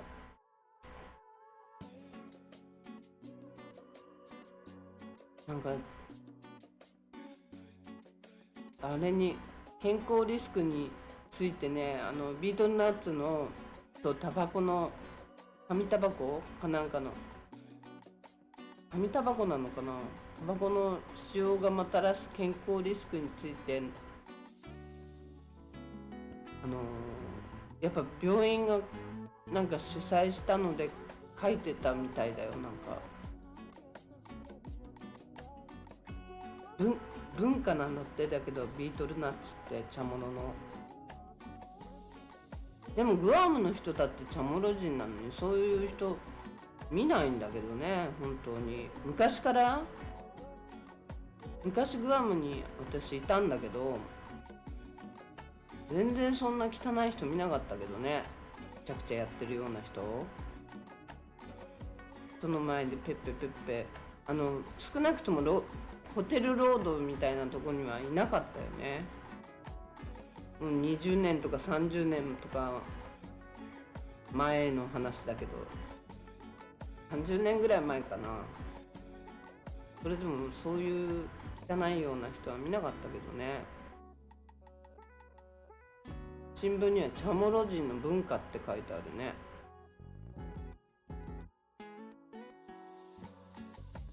儀式や交流の一環として使用してたんだって、古代チャモロの人は。タバコはスペイン人によってもサイパンに持ち込まれたんだって。その後地元の人たちが自分たちでタバコを育てて、葉っぱを使ってタバコを作って。深夜さん、さっきからタバコって言ってんのってタバコの葉っぱなの？それタバコの葉っぱと紙タバコじゃなくて、知らなかったんだけど。タバコの葉っぱとビートルナッツを合わせて食べてんのあれ。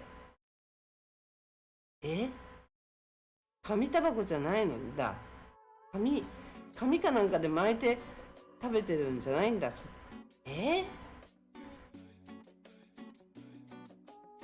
葉っぱを使ってタバコを育てて、葉を使ってタバコとビートルナッツを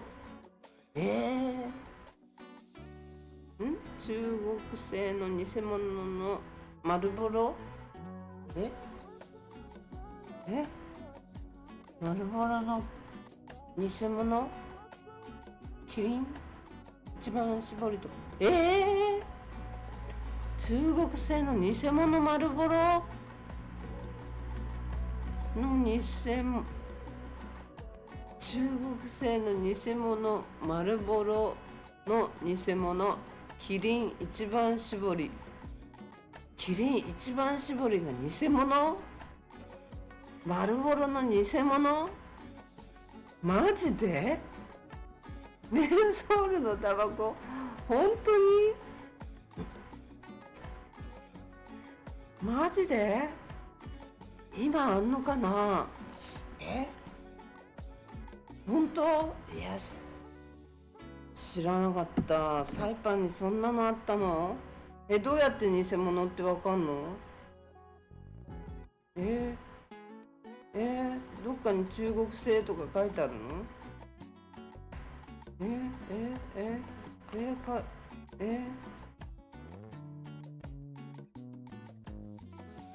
どこ？どこ？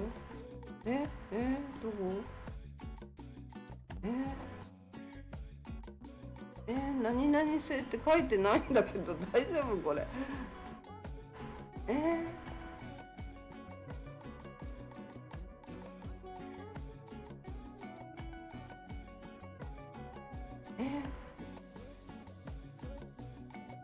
えちょっと待って。タバコに何々製、何々メイドイン US とか書いてあんの？書いてないよ。そんな偽物とかあんの？初めて聞いたよ、そんなの。いやー、ちっちゃすぎて見えないな。フィリップ・モーリス USA って書いてある。大丈夫かな？フィリップ・モーリス USA って書いてあるから大丈夫かな？そんなタバコの偽物とか、キリン一番搾りの偽物ってどんなのよ。今度スーパー行ったら見てみよう。そんなの考えたこともなかったんだけど、うちはね、いつもあそこから PMH、なんだっけな、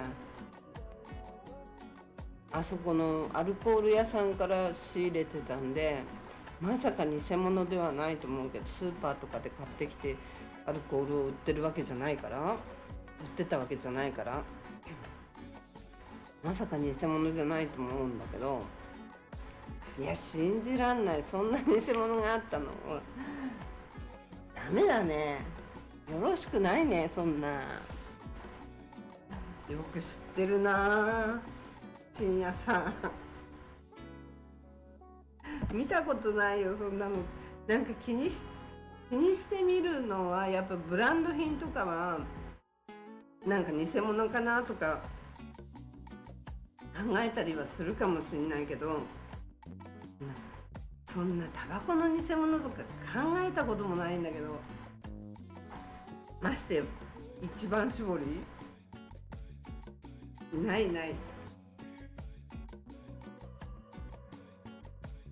ちょっとびっくりしちゃう。そんなのがあったんだ。あったっていうか、今でもあるかもしんないよね。偽物が極端に安いし、ビールは頭が痛くなった。味も違った。そりゃそうだろうね。でも缶とかは缶なのかな、瓶なのかな。缶とか入れ物は一緒なの？値段が極端に安い。そんなの知らなかった。そんなさ、ブランド品とかなんかそういうものは偽物かな本物かなとかって、ほら、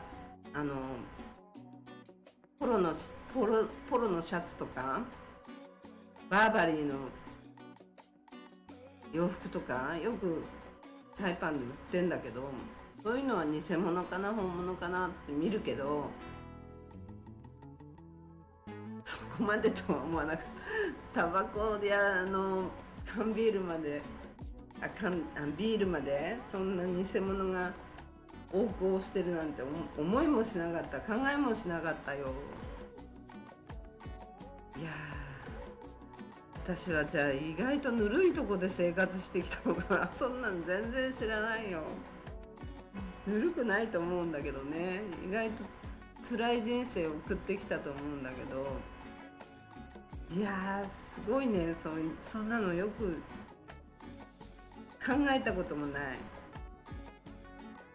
メントールのタバコとビートルナッツがセットでした。メ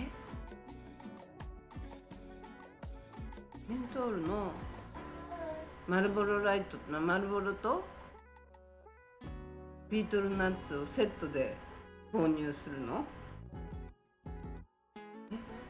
ちょっと待って、ビートルナッツ、そっか、ビートルナッツ、今思い出した。ビートルナッツってなんか私今までっていうか今までちょっとビートルナッツって紙でくるんで食べてるようなイメージを持ってたけど、違うわ。昔の過去を思い出すと、ビートルナッツに葉っぱだ、なんかの葉っぱ巻いて食べてた。そうだそうだ。うわ、なんか思い出した。葉っぱ巻いてなんか食べてる人いた。そういうの思い出した。メントールのタバコって、タバコのスティック、メントールのタバコってとビートルナッツセットって、メントールのタバコはスティックのタバコのことを言ってんの？それともあの葉っぱがメントールになってんの？よくわからない。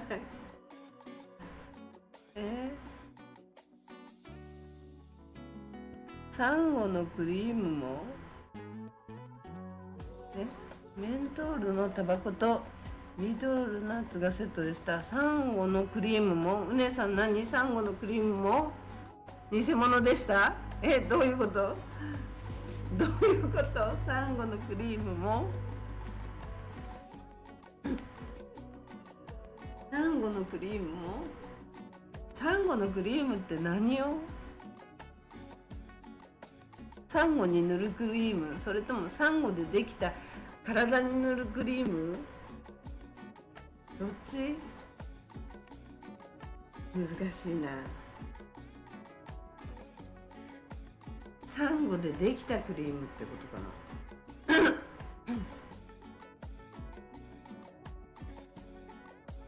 サンゴでできたクリームも偽物でしたって続くのかな。だよね。違う？ちょっと喉が枯れてきちゃったぞ。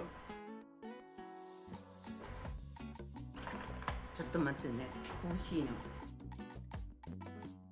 ー飲むわ。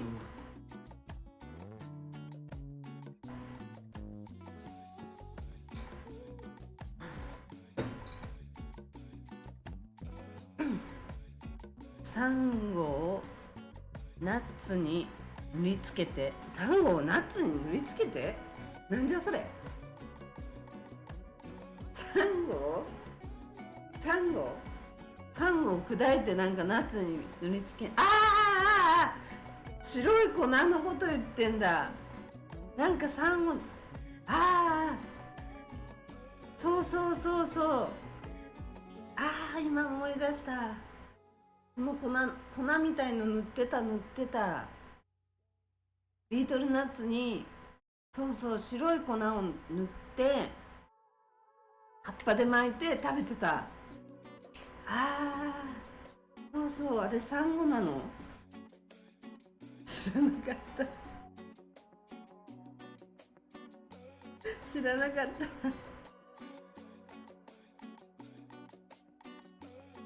全然知らなかった。そっか、サンゴなのあれ。何つけてんだか、当時は何つけてんだか分かんなかったけど、伝わった。連想ゲーム OK 伝わった。塗りつけて、サンゴをね、サンゴなんだあれ。白い粉ね、つけてた。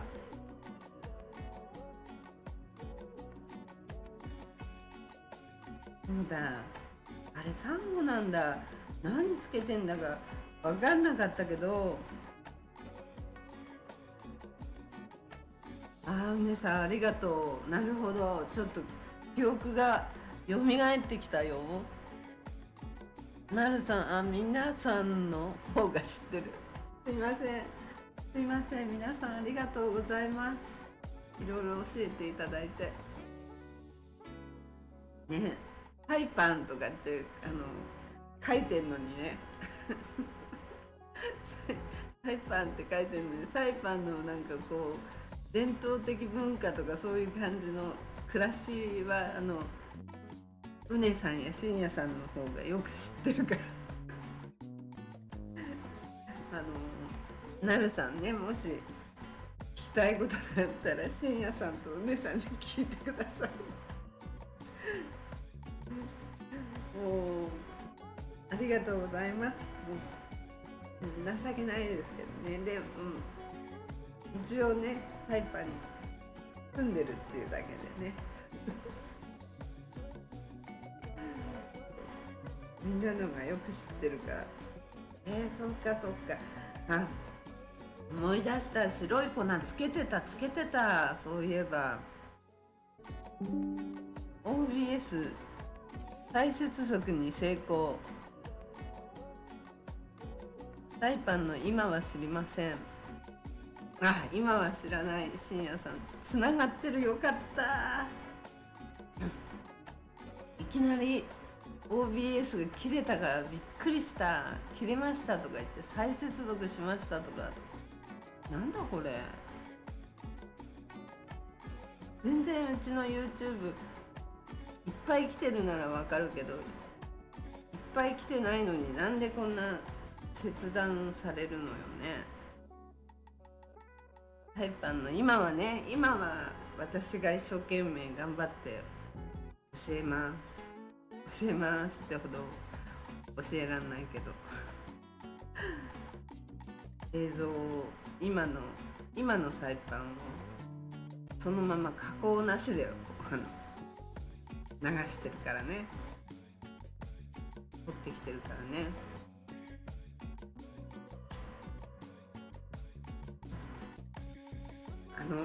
深夜さんがいた頃ってどうだったかな。今日も私お買い物に行った時にすっごい不思議に思うのが、どの洗剤でも洗剤とか買いに行ったんだけど、今日もうめちゃくちゃ重いしかさばるじゃない。あれなんか大きい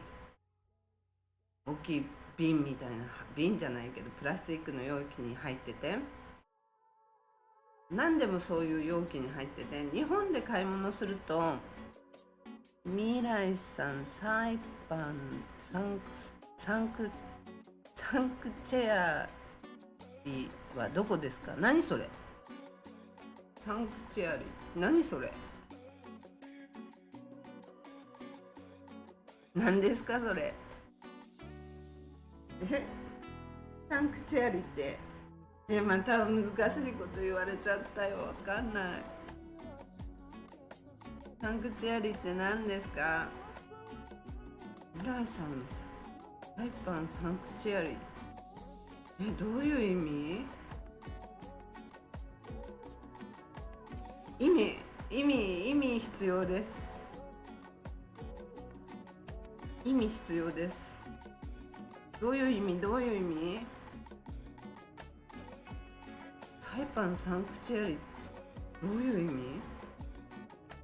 サイパンのサンクチュアリどういう意味。どこですかってどういう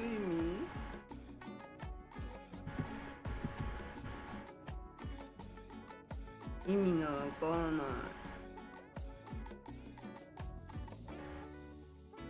ドロップオブランドリーをちょっと待って、なんで隠れちゃうんだろう。文字が隠れて一箇所見えない。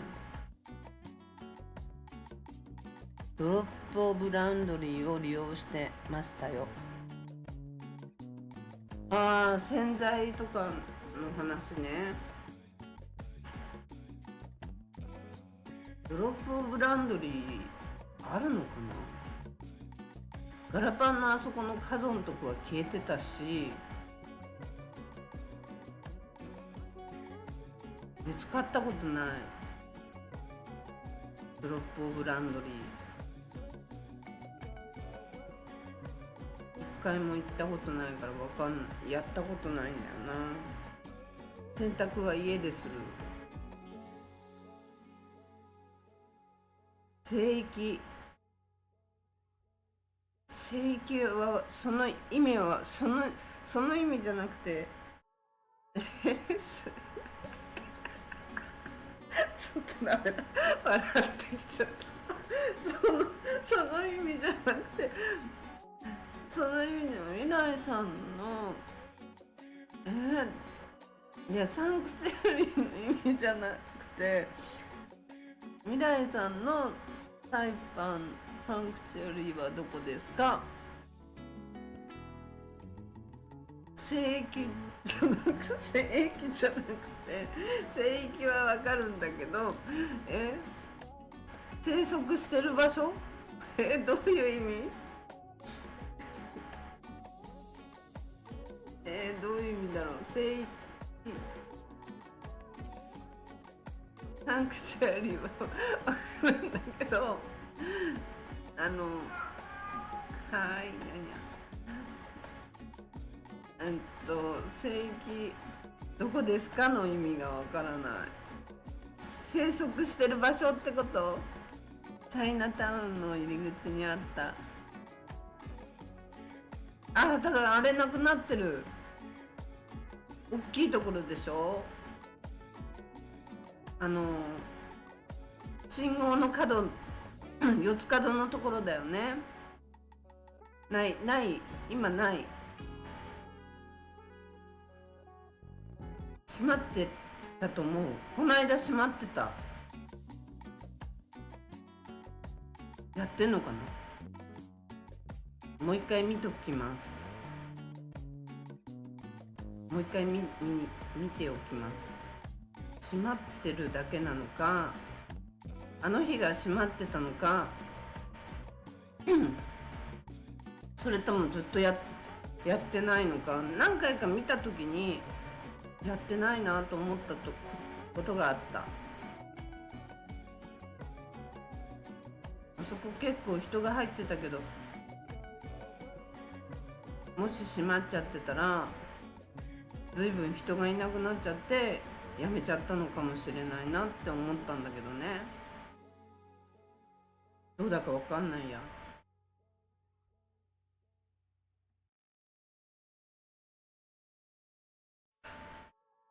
私の生きてる場所ってことかな。どういうことかな。生きてる場所はお家の中だけですね。ほぼお家の中。ほぼどこにも行かないから、夜暗くなる前にはお外に出てたとしても帰ってきちゃうし、前はお客さんが毎日必ずって言っていいほどいたから、毎日出てたけど、お外に。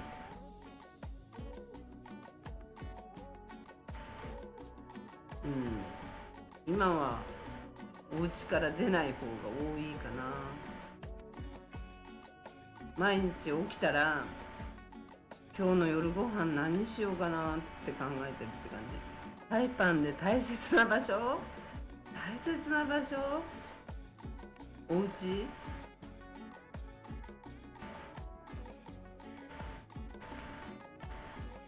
お家ぐらいかな。これといって大切な場所なんて考えたことないんだけど、サイパンでここが大切だなとか、ここが好きだなっていうところって別になくて、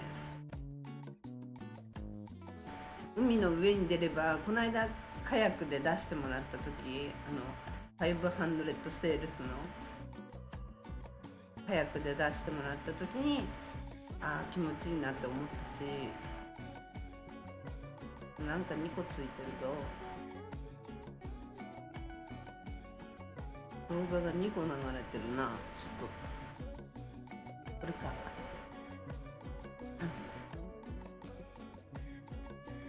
これっていう場所がないな。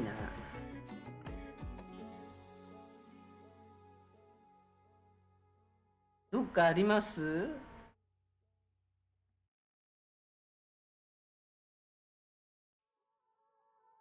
峰さんもみんな、なるさんも深夜さんもある？どっか、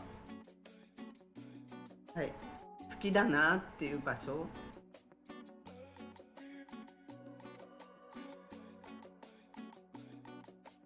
ありますか？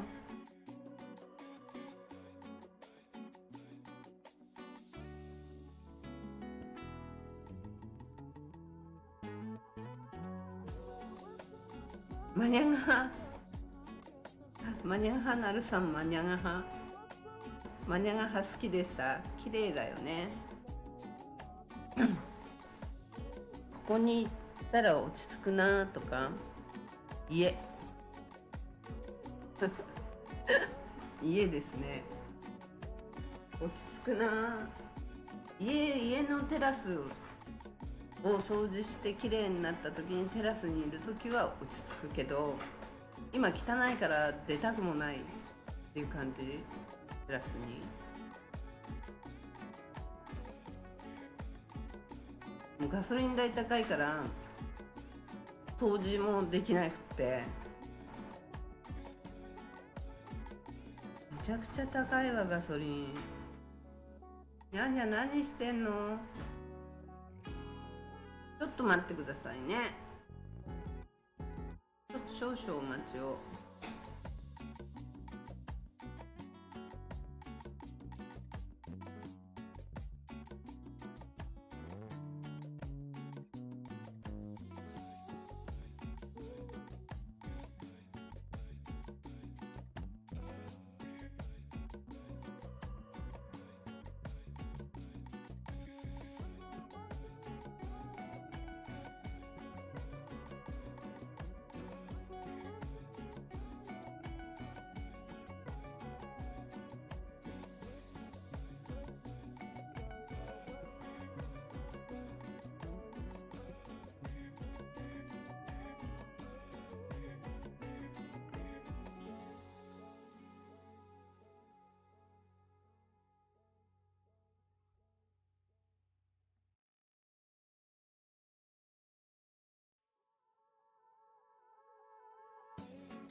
マイク、よし。パウパウで海に浮かんでる時、深夜さん、パウパウって言ってたよね、深夜さんね。パウパウね。そこ一人で行くと怖い気がして、ちょっとな、一人で行くと、まあ一人で行くとどこでも怖いんだけど、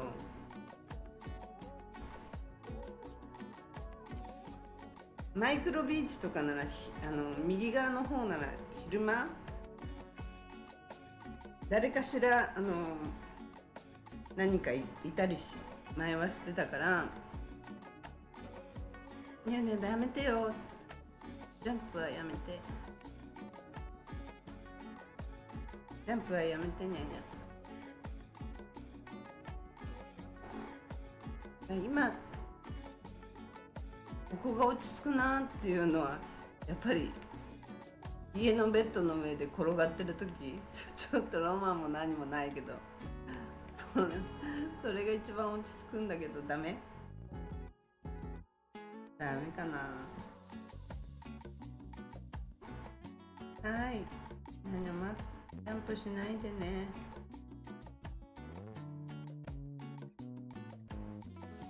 うねさんはどこが落ち着きます？どっか落ち着くとことか。うねさんはナイトクラブとか言いそうだからな。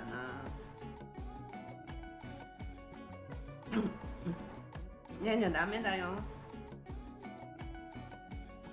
にゃにゃが、うちの猫がいきなり甘えモードに入ってしまいました。なんだか甘えモードに。はいはい。やっぱ家が今んとこ落ち着くかな。ウィングビーチと石の上で座禅座禅。はい、にゃにゃ待ってて、後で遊ぶから。ウィングビーチ結構あれなとこ、レアケースなとこ行きましたね。ウィングビーチのとこって海藻生えてたっけ？結構なんか最近坂上家のなんだっけな、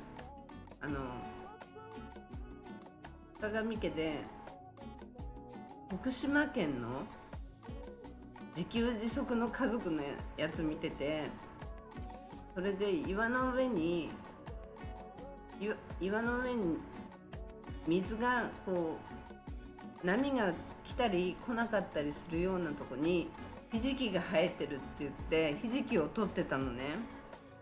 それを見てサイパンってひじきないのかなと思って、で岩場のとこがないなって思いながらいたんだけど、ウィングビーチ岩場だよね。そういえばあそこにダメダメダメダメダメダメダメダメにゃにゃダメ、すいません、にゃにゃあっち行ってて、ここにいると怖いよ。ウィングビーチのところって海藻生えてたかな。ひじきが岩場に、海の岩場にできるって知らなかったからちょっとびっくりだったんだけど、ウィングビーチそういえば岩場だな。あそこの辺に生えてないのかな、ひじき。なんかひじきって売ってないんだよね、サイパン。中国製とか韓国製があっても良さそうなもんなんだけど、日本ではどこに行ってもひじきって売ってんのにね。昔はだから日本に帰るたんびにひじきの乾燥ひじきとか買って帰ってきてたんだけど、ひじきってそういえば海だよね。坂上家を見てね、そう思ったんですウィングビーチの石の上で座禅がいいんだ多分ないだろうな。ウィングビーチなんて何年どころじゃないな。もうずっと行ってない。多分20年は行ってないと思う。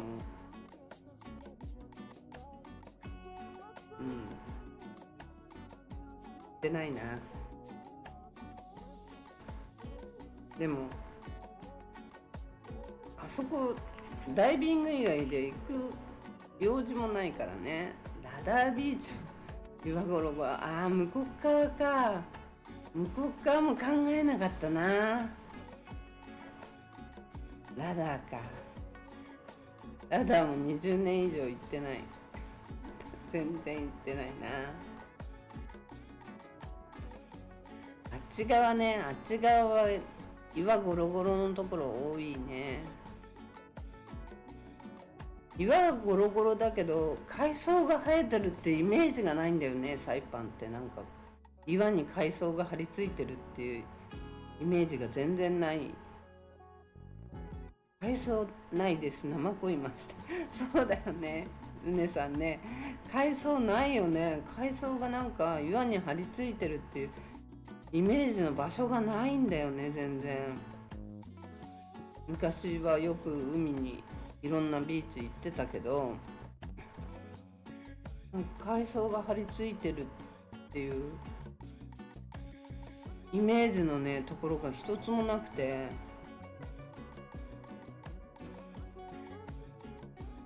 ないな、全くないな。海外の人は海藻消化海外の人は海藻消化できないらしい。本当？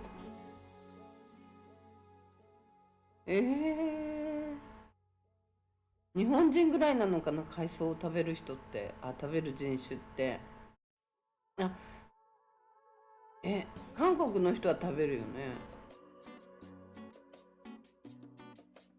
韓国は海藻を食べるよ。わかめとか食べるもん。中国は食べないのかな。でも中国では中国製のわかめとかも売ってるよね。売ってるよな。売ってるよ。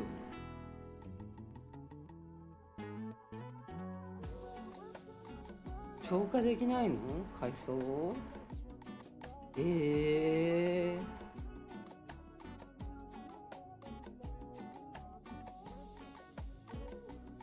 茶室の人たち海藻茶消化できないのかな。そういう文化がないのかな。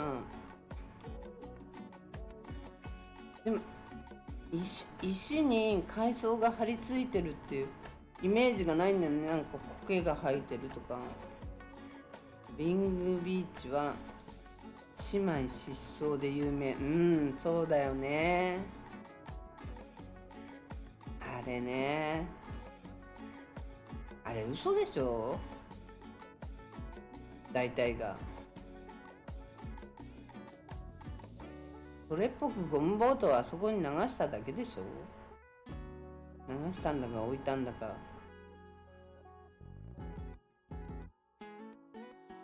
ないないって感じだと思うけど、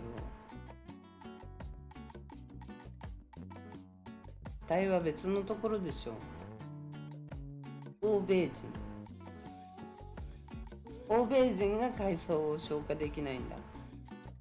で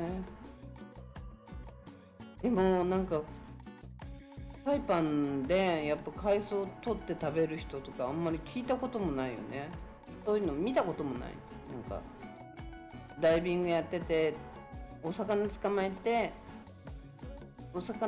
たり貝とか取ったりしてる茶物の人はいたけど、でポケに入れて今日食べるんだっていうような人はいたけど、海藻をポケに入れてこれ食べんだ今日っていうような人見たことないから、食べれるもんなら多分取ってポッケに入れて帰ったりすると思うんだけど、食べないんだろうな、きっと。あとサイパンの人はウツボも食べないでしょ。ウツボは日本のどっかの人はウツボ食べるもんね。サイパンの人は丸々太ったウツボがいてもほっとくもんね。まあ食べる人は食べるのかもしれないけどあんまりウツボだって言って喜んで捕まえようとする人を見たことないけどね。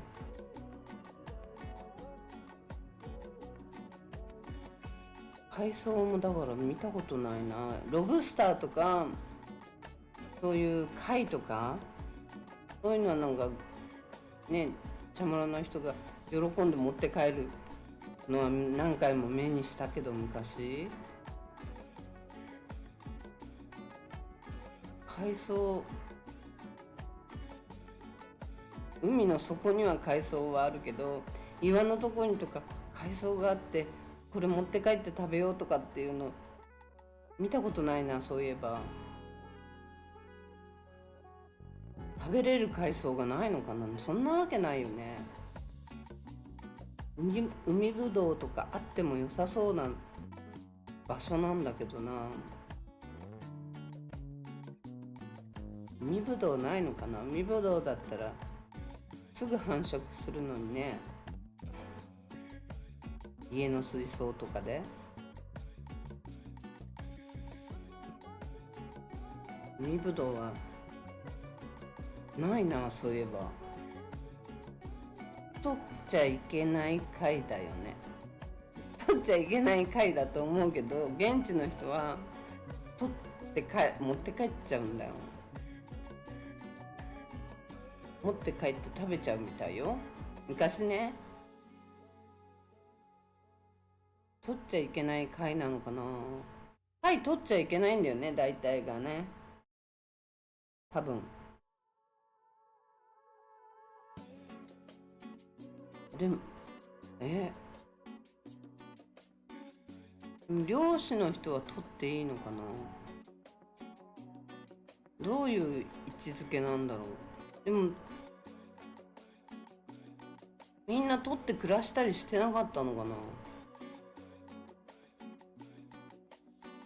魚は釣っていいんだよね、誰でもいいんだよね。みんな釣ってるもんね。釣りしてるもんな。釣りはいいけど貝はダメなのかな。貝とか砂とか貝とかは取っちゃダメで、取ってもダメだけど、お店で売るのもあれライセンスが必要だったのね。お店の床に引いたりしてたんだけど、砂を、そういうのもライセンスが必要で、貝とか砂のパミットを取ってたのね。なんか貝をこうお土産用に貝を売るのは OK なんだけど、例えばこうなんだろう、うちは貝のものがいっぱいあったんだけど、そういうののパミットが必要だったり、アクセサリーに貝とかが入ってるから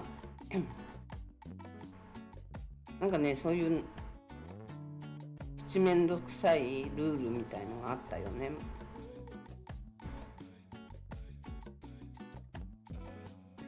床のこう下に引いてるだけでも砂とか貝とかをこう入れて引いてたんだけど、床にそういうのもパミットが必要で、砂とかももちろん海から砂取るのは絶対ダメで、持ってこなきゃいけないし、なんかいろいろ決まりがあった。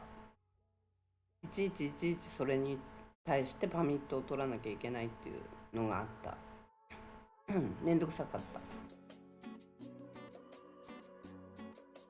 覚えがある。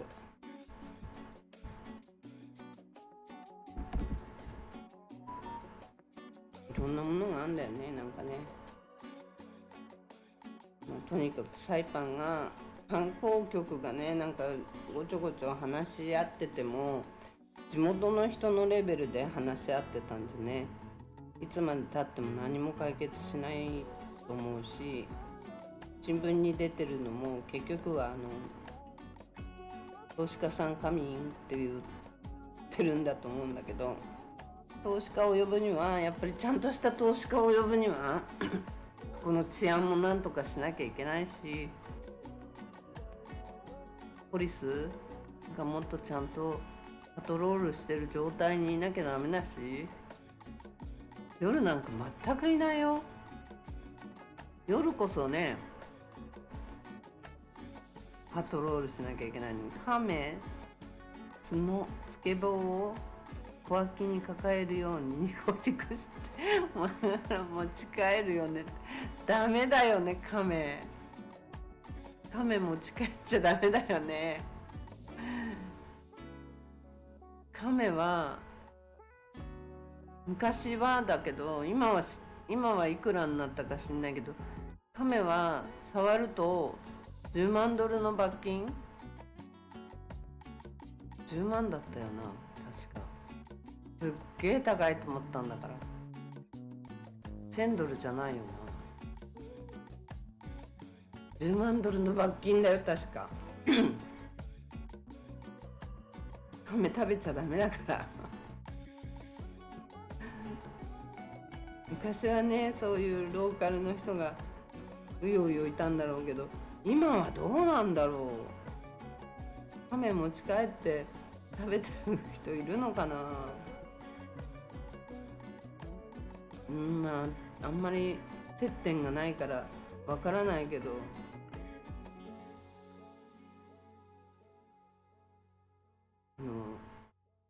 なんだっけ、亀もそうだけど、あと大きいコウモリ、サイパンにフルーツバット、フルーツを食べて生息するコウモリが何羽いましたとかっていうのがこの間発表されてたな、そういえばずいぶん前に。まだいるんだね。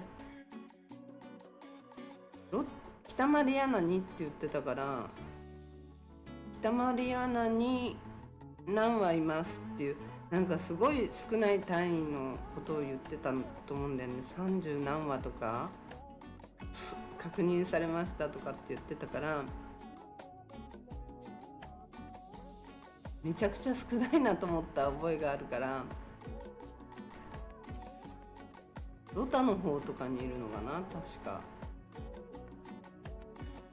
タイパンは昔はね、あれをなんだっけ、フルーツバットスープにしてレストランとかで売ってたけど、なくなったしね。あ、ヤシガニもそうか。ヤシガニもダメになったんだよね、確か。取って食べちゃダメになったから、売ってもダメになったのかな。売っ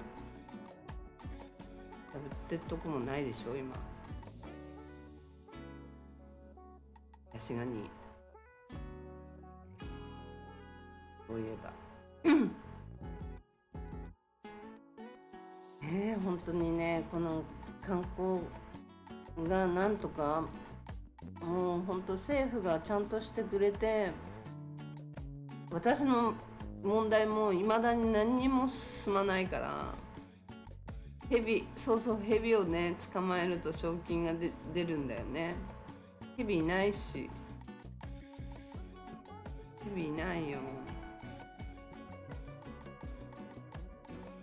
グリーンスネークかなんかが入ってきちゃったとかいう噂が立って、それを捕まえると賞金が出るっていう話があったけど、ヘビはいないんだと思うよね。貨物にだからくっついて入ってきちゃったんじゃないかっていう話があったんだよね。わかんないけどね、この先ね、いるかもしんないし。うん。わ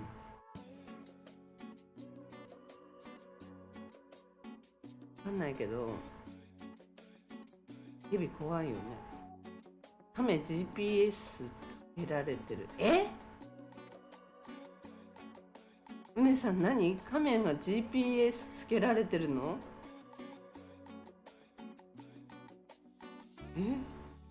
タイパンのカメ GPS ついてんの？調査してる人たちがいるんだ。じゃあ食べちゃったらバレちゃうじゃんね、今度はね。ローカルの人が持ってそうやってスケボー抱えるみたいに持って帰ることできなくなったってことだね。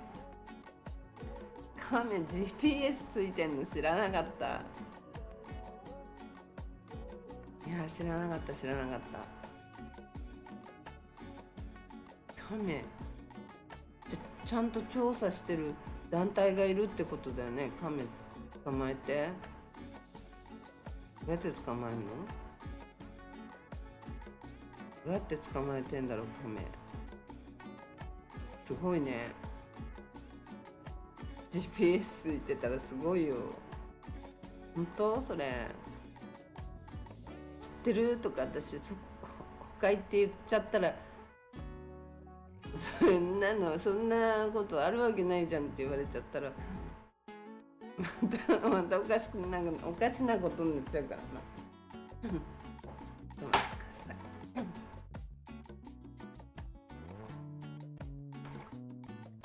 あ、水が変なとこあった。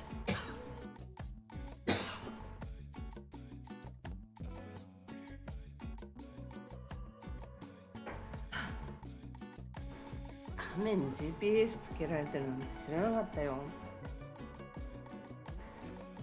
なんか水が変なとこ入っちゃった。ごめんなさい。いやとにかくちょっともっとね、治安が良くなって、昔は昔の方がまだ治安は良かったよね。潤ってたから、やっぱり島はやっぱ潤ってたから。でも強盗はいたけどね。今みたいなひどい強盗、そうでもないな。変わんないの。いや、今のがひどいな。今のがやり方がひどい。ひったくりが多いしね。ひったくりのやる人がめちゃくちゃ多いから、泥棒ね、細泥、もうこれをとにかくなんとかしなきゃ、新しい投資家にもやってやってとは言えないよね、本当に。もうどんだけちゃんとこういう悪いこともあるんですよ、これを改善していきましょうねっていうことを説明しないとね、詐欺だからね、それ。国としての、国じゃないか、地域としての、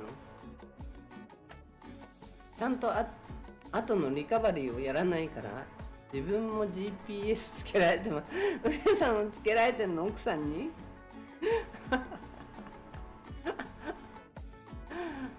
面白い。それはいいね。ちゃんと、じゃあもうそれ取れないんだね、その GPS 取り外しが効かないんだね。すごいな、それ。なんだっけな、そういうアプリあるもんね、携帯に。なんだっけ、そういう GPS のね、GPS、携帯自体が GPS だからね、大体が。位置情報を教えませんって言ってるのに知ってるもんね、この携帯はね。教えないっていうところにクリックしておいてあってなんか Facebook とかの位置情報でノーってやってんのに、マーケットプレイスかなんかで売ろうとすると位置情報で出ちゃうもんね。もう意味わかんないと思ってもうサイパンは結局危険だから、位置を知らせたくないんだけど、結局もう狙われたから、その後を教えたくないからと思ってこう位置情報を隠してるのに、それでもこう携帯は位置を知ってるしねバレバレじゃんかみたいなね。とにかくいい島を取り戻してほしい。昔だから政府がもっと変わってくれないと、今の知事にものすごくじゃないけど期待をしてるんだけど、今のところ何にも変わってくれてないんで、低層体うねさん低層体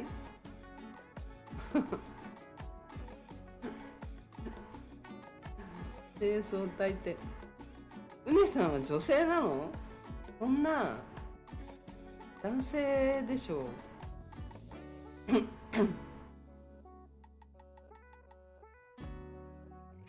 低層体は女の人がつけるんじゃないの？違ったっけ？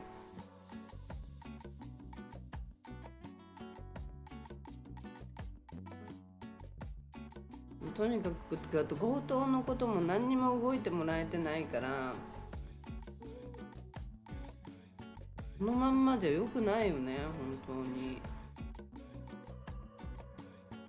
こういうことが続いていくと何も進んでいない状態で、私の商品を警察が持ってて、警察は猫ババするつもりなのかなって感じだよね。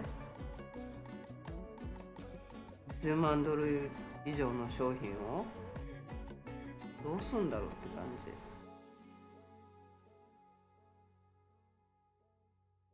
じ。なんだか嫌になっちゃうよね。うちにはうちのでまだあるから、これをまた強盗に入られたんじゃとんでもないことになっちゃうからさ。この間の強盗は本当怖かったし、その後に来た警察が また怖かったよね。警察呼んでんのにドア壊そうとして入ってこようとしたからね。あんな警察もいらないわ、本当に。あんな状態で怖くて警察呼べないよね。強盗も怖いけど警察も呼べないっていうこの状態の中に新しい投資家は呼べないでしょ。で1年も経ってもその強盗事件を解決もしない、商品を回収してるのにそれの報告もなし、銀行も何やってんだかわからない。私のカードを使われて、私の銀行を使われて、それの報告一切ないんだよ。意味わかんないよ本当に。で連絡くださいって今週も何回も連絡したけど折り返し来ないからね、いませんとか。意味わかんないんだよ本当に。こんなとこに新しい投資家呼べないでしょ普通に。申し訳ないけど、こういうことを理解して納得して、自分のお金がなくなっちゃって、もう商品がなくなっちゃったとしても警察が押収してても1年以上も放っておくんだなっていうことを分かってて投資しに来るんなら全然構わないんだけど、ちゃんと悪い要素もいい要素も両方教えてからのことであると思うんだけど、新聞とかも深掘りしないんだよね。こんなことをやってます、考えてます、投資家を呼ぶ努力をしてますって言うけど、本当だったら新聞は日本でもちゃんと深掘りをしてこういうとこが悪いところであるけどっていうことを書かなきゃいけないのに、そういうことを書かないんだよ一切ね。こんないいことを考えてます。サントスとサントスとバブータとカマチョとゲレロに頑張ってもらわないとその一番初めの名前いりません。これ犯人です。犯人と同じ名字だからいりません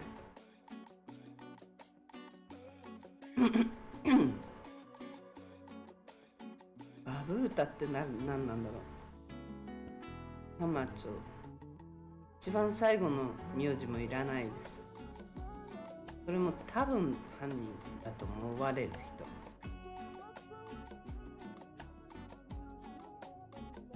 人と同じ名字です。その名字多すぎて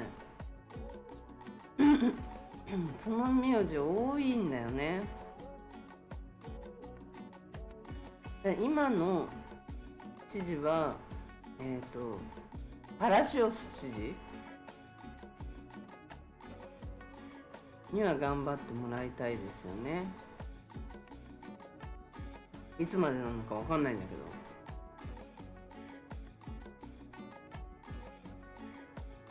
パラシオス知事には頑張っていただきたいと思うんだけど、だから警察署長のなんだっけ、ど忘れしちゃった。誰だっけ。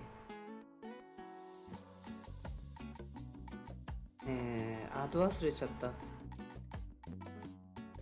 全然出てこなくなっちゃった。ど忘れ、めっちゃど忘れしちゃった。いいや。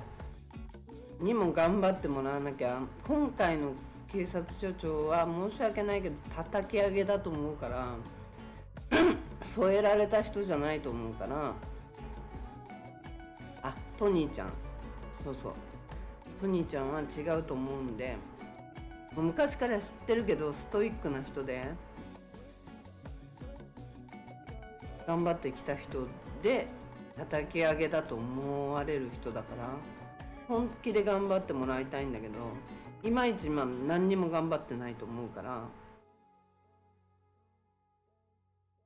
私のことに関して言えばねっていうか、あいつはほっとけってぐらいに思ってんだったら大間違いだと思うし、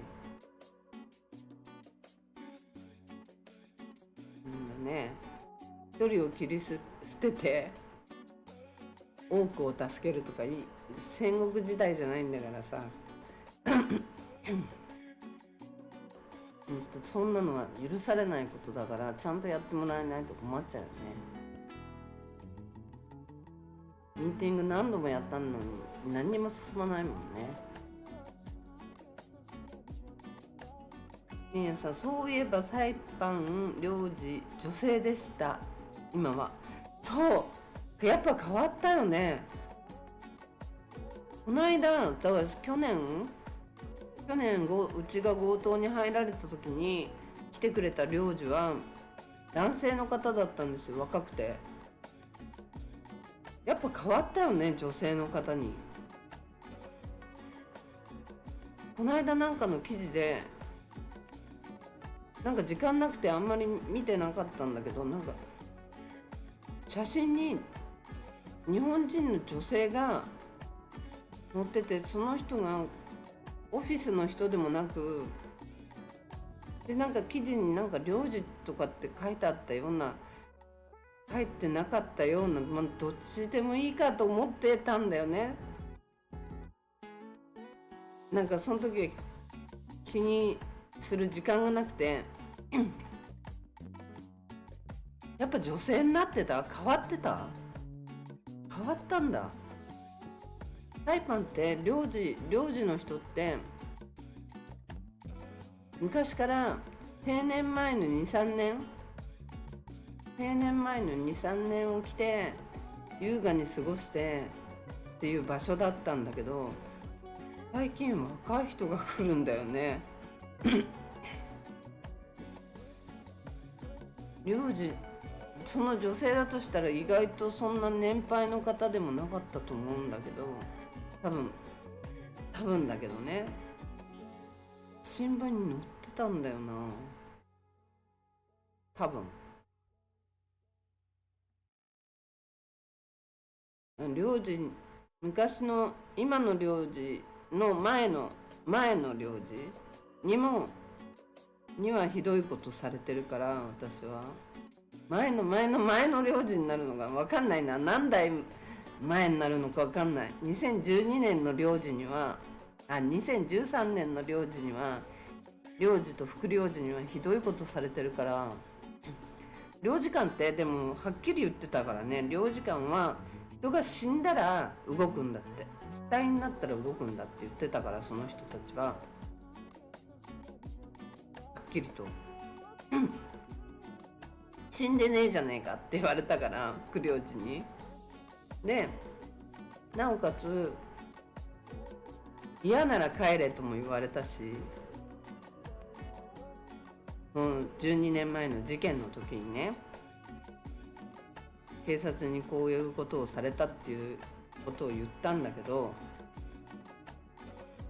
全く死体になってないんだからって言われたから、死体になったら動くんだって、領事館は。でも前回の、領事は強盗に入られた時に私何にもなくなっちゃって、本当に何にもなくなって、お店の開業資金の現金も持ってかれちゃったから、ここに置いといた。で本当に何にもなくなっちゃって、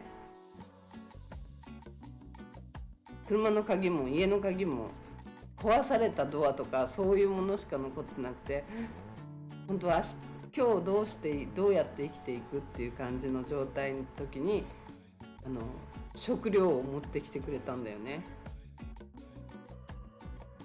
なんだっけ、簡易食、何年も持つようなやつ、なんか宇宙食みたいな感じのやつを持ってきてくれたの。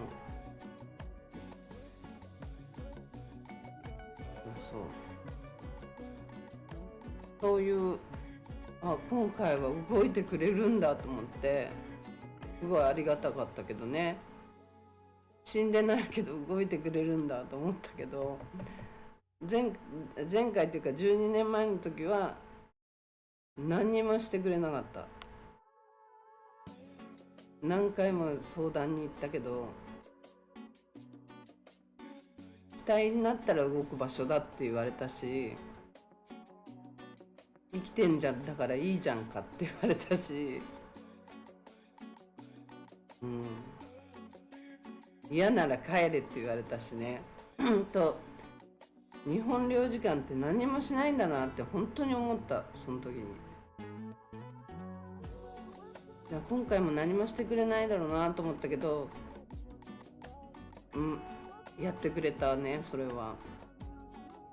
あとね、あと警察への、私本当に免許証もパスポートも全部持ってかれちゃったの。その袋ごと全部持ってかれちゃった。バッグごと全部、そのいろんなものを、いろんな契約があったんだけど、そうオールモストに大そうです。本当そういう感じだったんだけど、全部その書類から何から持ってかれちゃったのね。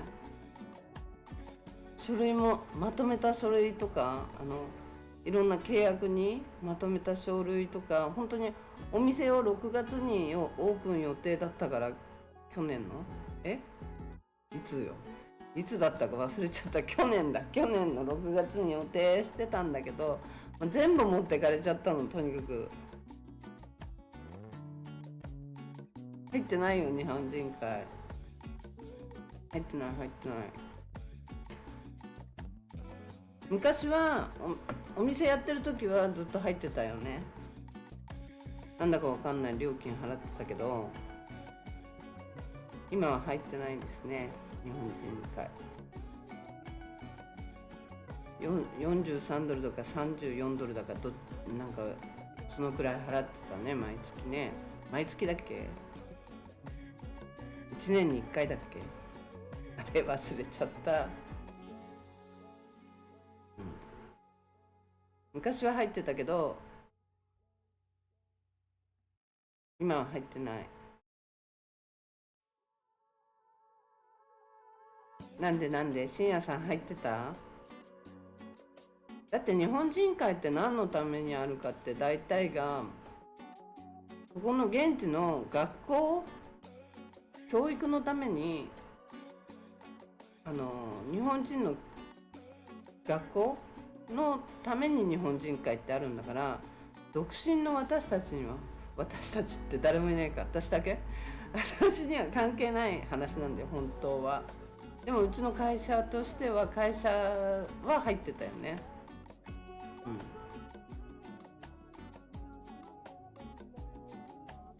だからその子供たちの学校のためにあるのが日本人会だから、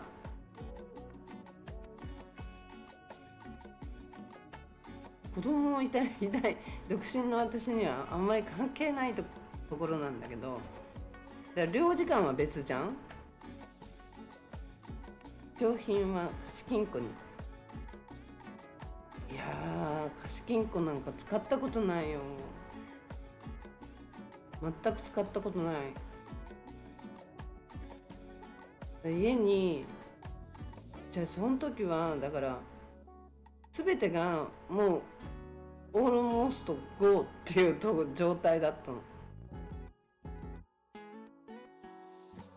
もう全部用意しましたよっていう状態で、もうすぐ行きますよみたいな状態だったんだよね。だからそれを知ってる人って一人しかいないから、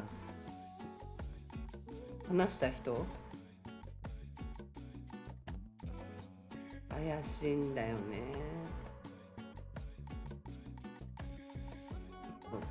でとにかく何にもなくなっちゃって、免許証もない、パスポートもない、いまだにパスポートもないけど、日本人会じゃない、領事館はパスポート出してくんないんだよ。グリーンカードはアメリカはグリーンカード出してくれるの。なんだっけ、援助の会みたいのがあって、強盗被害に遭ったりしたそういう証拠があれば、証拠っていうのはポリスレポートね、それがあれば出してくれるの。日本はしてくれないんだよね、そういうの。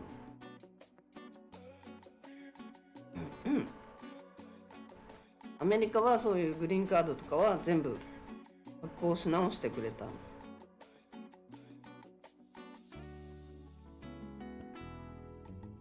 日本は$160かかるって言われて、まだその余裕がないから作ってないですほんとね。でうち下にも部屋があるんだけど、その部屋はドアを開けないでここだけをめがけてきたから、おかしいんだよね本当に。他の部屋をね物色しないで来たんだよ。だからね、そういうことを考えてもおかしすぎるんだよね。いろんなことを考えてももう絶対シナリオありきの状態で入ってきたとしか思えない。でも門をぶち破られたわけじゃなくて、他のドアをぶち破ってきてるから、しかもデッドロックを壊してデッドロックをくり抜いてきてるんだよね。それは昔からいるサイパンにいる盗賊強盗軍団のやり方なんだよね。同じグループが日本の地上げ屋みたいのいるじゃない。地上げ屋さんのさ、頼まれて騒ぐような人たち、20年前ぐらいにはいたけど今はいないのかな、多分分かんないけど、そういうような輩、そういうような輩をやる強盗軍団がいるのよ。それがやったんだよね、きっと今回も。それなのに、こんなのもう誰でも知ってるような情報なのに警察が知らないわけないじゃない。で警察はだけど犯罪者を見つけたら賞金出すって言って$1000出すとか、$1000かな、$1000だったかな。近所にそういう人がいたら通報してくださいみたいな、賞金出します$1000とかって書いてあったな。近所にいる人も通報しないのかなって、$1000もらえるのになって思うんだけどさ、そんなの多分10人20人はいるんだろうから、それだけで通報したら$2万ぐらいになっちゃうのにねなんで通報しないんだろうと思うんだけど、近所の人も分かってると思うんだけどね。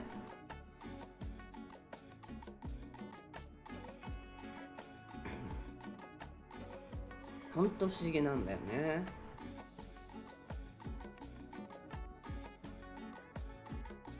ほんと不思議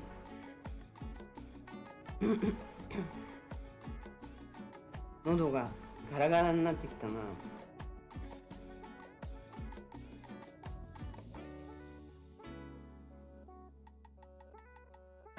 ちょっと水飲もう。ちょっとごめんなさい、水飲むな。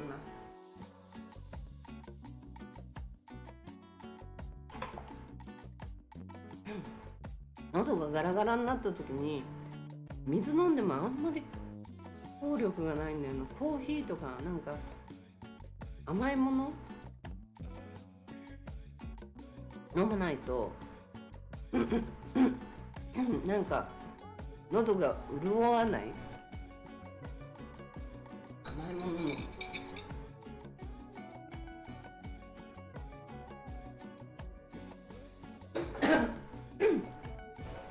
ごめんなさい。だからさ、なぜ警察は動かないのなんでだろうね。なんでかわかんないんですよ、私も。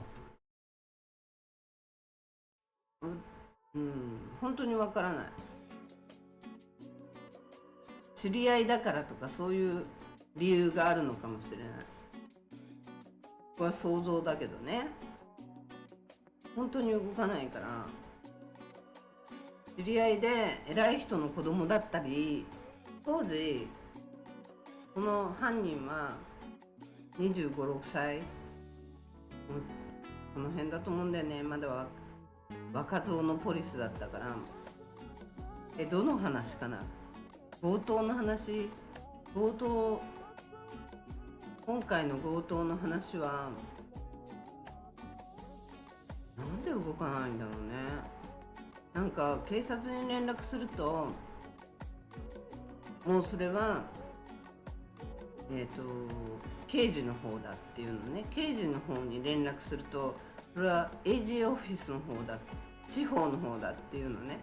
だからそっちに連絡して、そっちに連絡するんだけど、そこに連絡すると今日はいないとか、バケーション行ったとか、なんかね、逃げられてばっかりでガバナーに知事に話しに行って、そろそろ寝ます。おやすみなさい、深夜さん。ありがとうございます。今日もありがとうございました。私もそろそろ喉が枯れてきました。そろそろもう2時だよね。また明日はちゃんとまたやりたいと思うんで。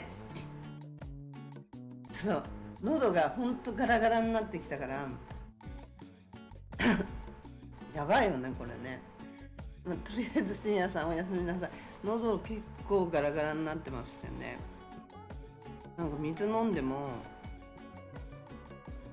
全く効力がなくて、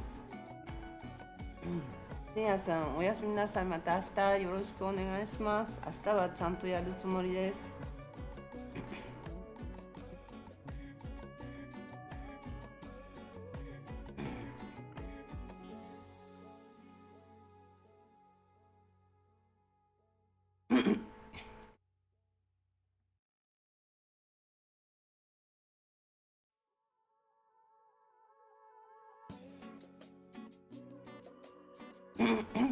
喉がコンコン言っちゃう。すいませんね、ガラガラになってきたの、声がだんだんなぜなのかな、本当になぜなのかな、なんですよ。本当にわかんないですね。また来週聞いてみます。知事のとこにちゃんとね、構成文書ノータリーっていうスタンプをもらって、自分の文章に公正証書にしてガバメントに出してるんで、知事に出してるんですよ。どうなってるんですかって。あと AG オフィスの司法長官、サイパンの司法長官にも出してるんで、どうなってるんですかと。でも一切返事がないんですよ。知事は1回目の時に12年前の事件で動いてくれませんかっていうその公正文書を持ってった時に、公正証書のスタンプを打って持ってった時に、警察といろいろ動かしてくれたんですけど、その後の動きが鈍い。でもその時も知事は、私がいきなりアポも取らないで行ったんですけど、一応隠れて逃げようとしてましたね。いないことに しようとしてましたね。で、こちらに待っててくださいって言うから、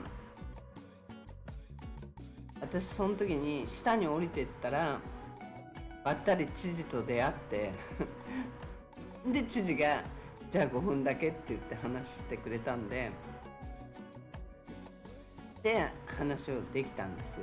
で、警察が動くことになって動いたんですけど、で12年前の事件のこと、それと1年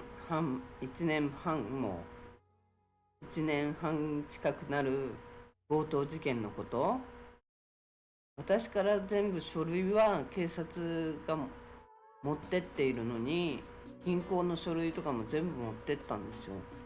それなのに何のエクスキューズもない、何の説明もなく今まで来てるんで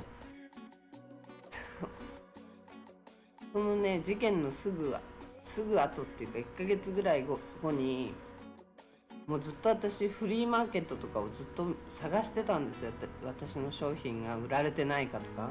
そしたら売られてて、これ私の商品だからって言って刑事に言ったら、その後なんか犯人が捕まったとか捕まんないとか、まあ、捕まったっていうメールが来たんですよ。テキストが来て、でこれお前の商品かって聞かれて、写真が送られてきて、でこれ私のだよって言って回収したみたいなんですよ、そこにあったものを。そこから連絡なし。それから1年ぐらいで、強盗直後に私の銀行を使って現金の出し入れを何万ドルっていう金額でやってるんですよ。で私銀行使えなくなっちゃって、で銀行の書類持っていかれて、なんかそのまんま、もう意味わかんないんですよ本当。何回問い合わせしても、で銀行口座はまあ新しいの開きますけど、開いたってお金ないのにどうすんだよっていうような状態で、本当意味が全く分かんないんですよ。なんでこのまま放っておくのか。何回連絡しても全く無視。こんなところにね、だから新しい投資家が来て、もしね強盗が入りました、お店に強盗入りました、取られちゃいました、でも警察呼びましたけどって言っても、普通の日本とか他の地域の感覚ではね、警察呼んだら、警察が捕まえたら、まあ、どうにかなったりして連絡が来るのが当然だと思って進むと思うんだけど、それがほっときっぱなしになられちゃったら、やっぱりそれって、もし投資家さんを呼んじゃったら、あとは知りませんよ状態だから、それは詐欺になっちゃうから、だからそういうところをちゃんと直してから、観光客の人だって、ね、観光客の人はまだ 2,3 日で帰ればね、まだいいかもしれないけど、観光客の人だって安全に楽しく、ほんとね、昔はねいっぱいお店もあっていいとこだったんですよ、本当に。ああいうね輝きのある島にね戻したいし、だけど行政は良くなかったから、その時も利権やお金の問題でずっと揉めてたから、利権やなんかを奪い合うようなことはもうしてほしくないしね。もうちゃんと投資家の人たちがのびのびと、今の税制もおかしいんですよ。経費が認められないのね、一切。売上の何パーセントって言って持ってかれちゃうから、税金を。売上作るのがどんどん増えれば増えるほど怖いの。仕入れ価格を経費として仕入れ価格を見てくれないのね。ほんと怖いよ。だからみんなそれ知ってんのかなっていう感じだし、売上に対して税金がかかるね、100円で仕入れて100円で売ってんのに、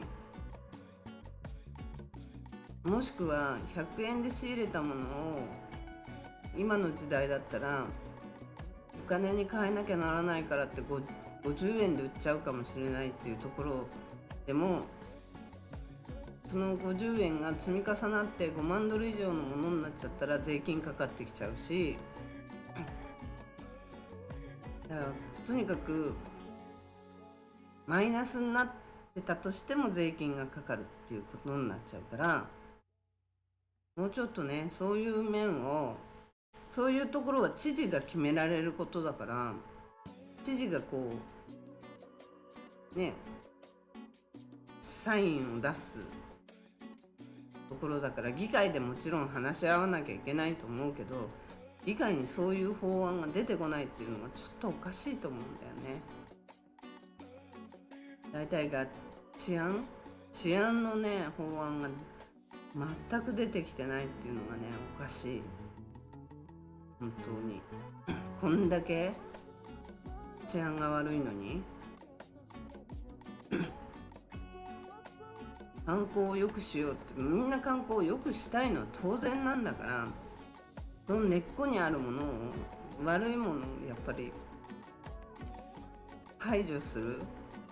悪いことを言ってる人を排除す、暴露してる人を排除するんじゃなくて、そういう犠牲者がなくなることをねやってからじゃないとダメだと思うんだよね。腐りきっちゃうと思うの、本当に。周りは、ごめんなさいなるさん、周りはどうなのかね。だ被害を受けてない人はもちろん私の話なんかに賛同はしたくないよね。だこんなのだって私の YouTube 見てる人だってそんなにたくさんの人が見てるわけじゃないから、こんなのはなんつうの、ほっとけばいいや状態なんだと思うんだけど、で自分に関わりのないことはやっぱり絡みたくないでしょ。そういうところもあると思うんだよね。で助けてくれてる人は助けてくれてるから、ほんの一部の人たちはでもほら、それでじゃあ一緒にどうこうっていうのはないよね。だからなんか進むに進まない、進むに進まないね。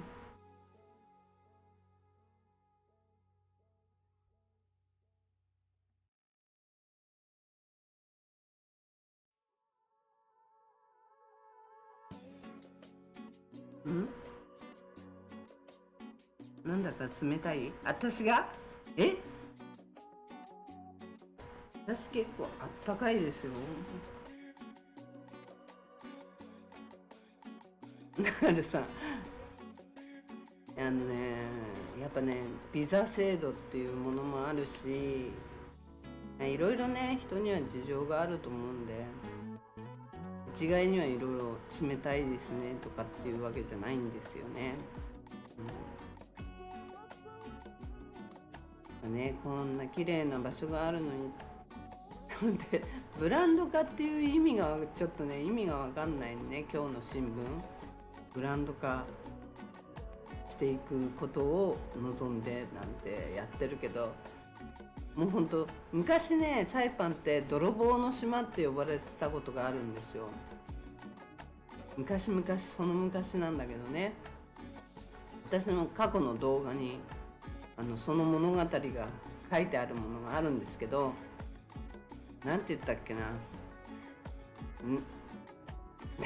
全然思い出せなくなっちゃった。なんて言ったっけな、なんだっけな、スペインとかなんかそういうもうまだそういうような時代の時にね、泥棒の島って呼ばれてて、泥棒が集まってた島って呼ばれてたっていう伝説なのか本当のことなのか、それを調べて書いたあれがあるんで、よかったら見てください。昔の動画ですね。なんかね、ほんとそういうのの逆にそういう方でブランド化になっちゃうんじゃないかっていうぐらいひどい状態だから今。やっとケンジントンとかああいう高級ホテル、クラウンホテルだってね綺麗になってっていうような状況のところにやっぱりハイアットは逃げたかった感じですよね。ハイアットはもう私がまだ店をやってた時にもうスタッフがめちゃくちゃで、ホテルの目の前でカップラーメンとか道路に座ってカップラーメンとかハイアットってポロシャツに名前が書いてあるのに道路にあぐらかいてみんなカップラーメン食べたり、あれをねホテルの目の前でやられちゃったら、ホテルに泊まってる人たちはやっぱりげんなりしてたし、いやーなんだよあれとかって言ってたから、なんだよあれとかって言って私に言わないで多分ホテルに言った方がいいよって言ったんだけど、私とかに言ってもね、私がとかに言っても注意したところでめちゃくちゃ怒鳴られたから、本人たちに。彼たちは彼たちなりに何かに抵抗してたのかもしれないし、わかんないけどなんとそれでね、注意しなかったってことはやっとやめるのかなって思ってたら、本当にやめちゃったからね、ちょっとびっくり。まあそこでもっとやる気があったら従業員とかにもっと注意をしてたと思うし、厳しくしてたと思うんだけど、その後やめちゃったから、やっぱりなとしか思えないっていうのがあったけど、ちょっとびっくり。そんなこんなでちょっと今日も喉がガラガラになっちゃったのでまた明日配信する状態でいます。動画を探します。撮った動画がどっか行っちゃったんですよね。捨てちゃったのかな。ということで今日は皆さんありがとうございました。うねさん、深夜さん、なるさん、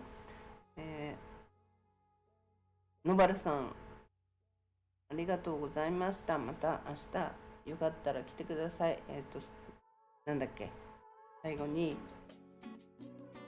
いいねボタンともしよかったらチャンネル登録よろしくお願いします。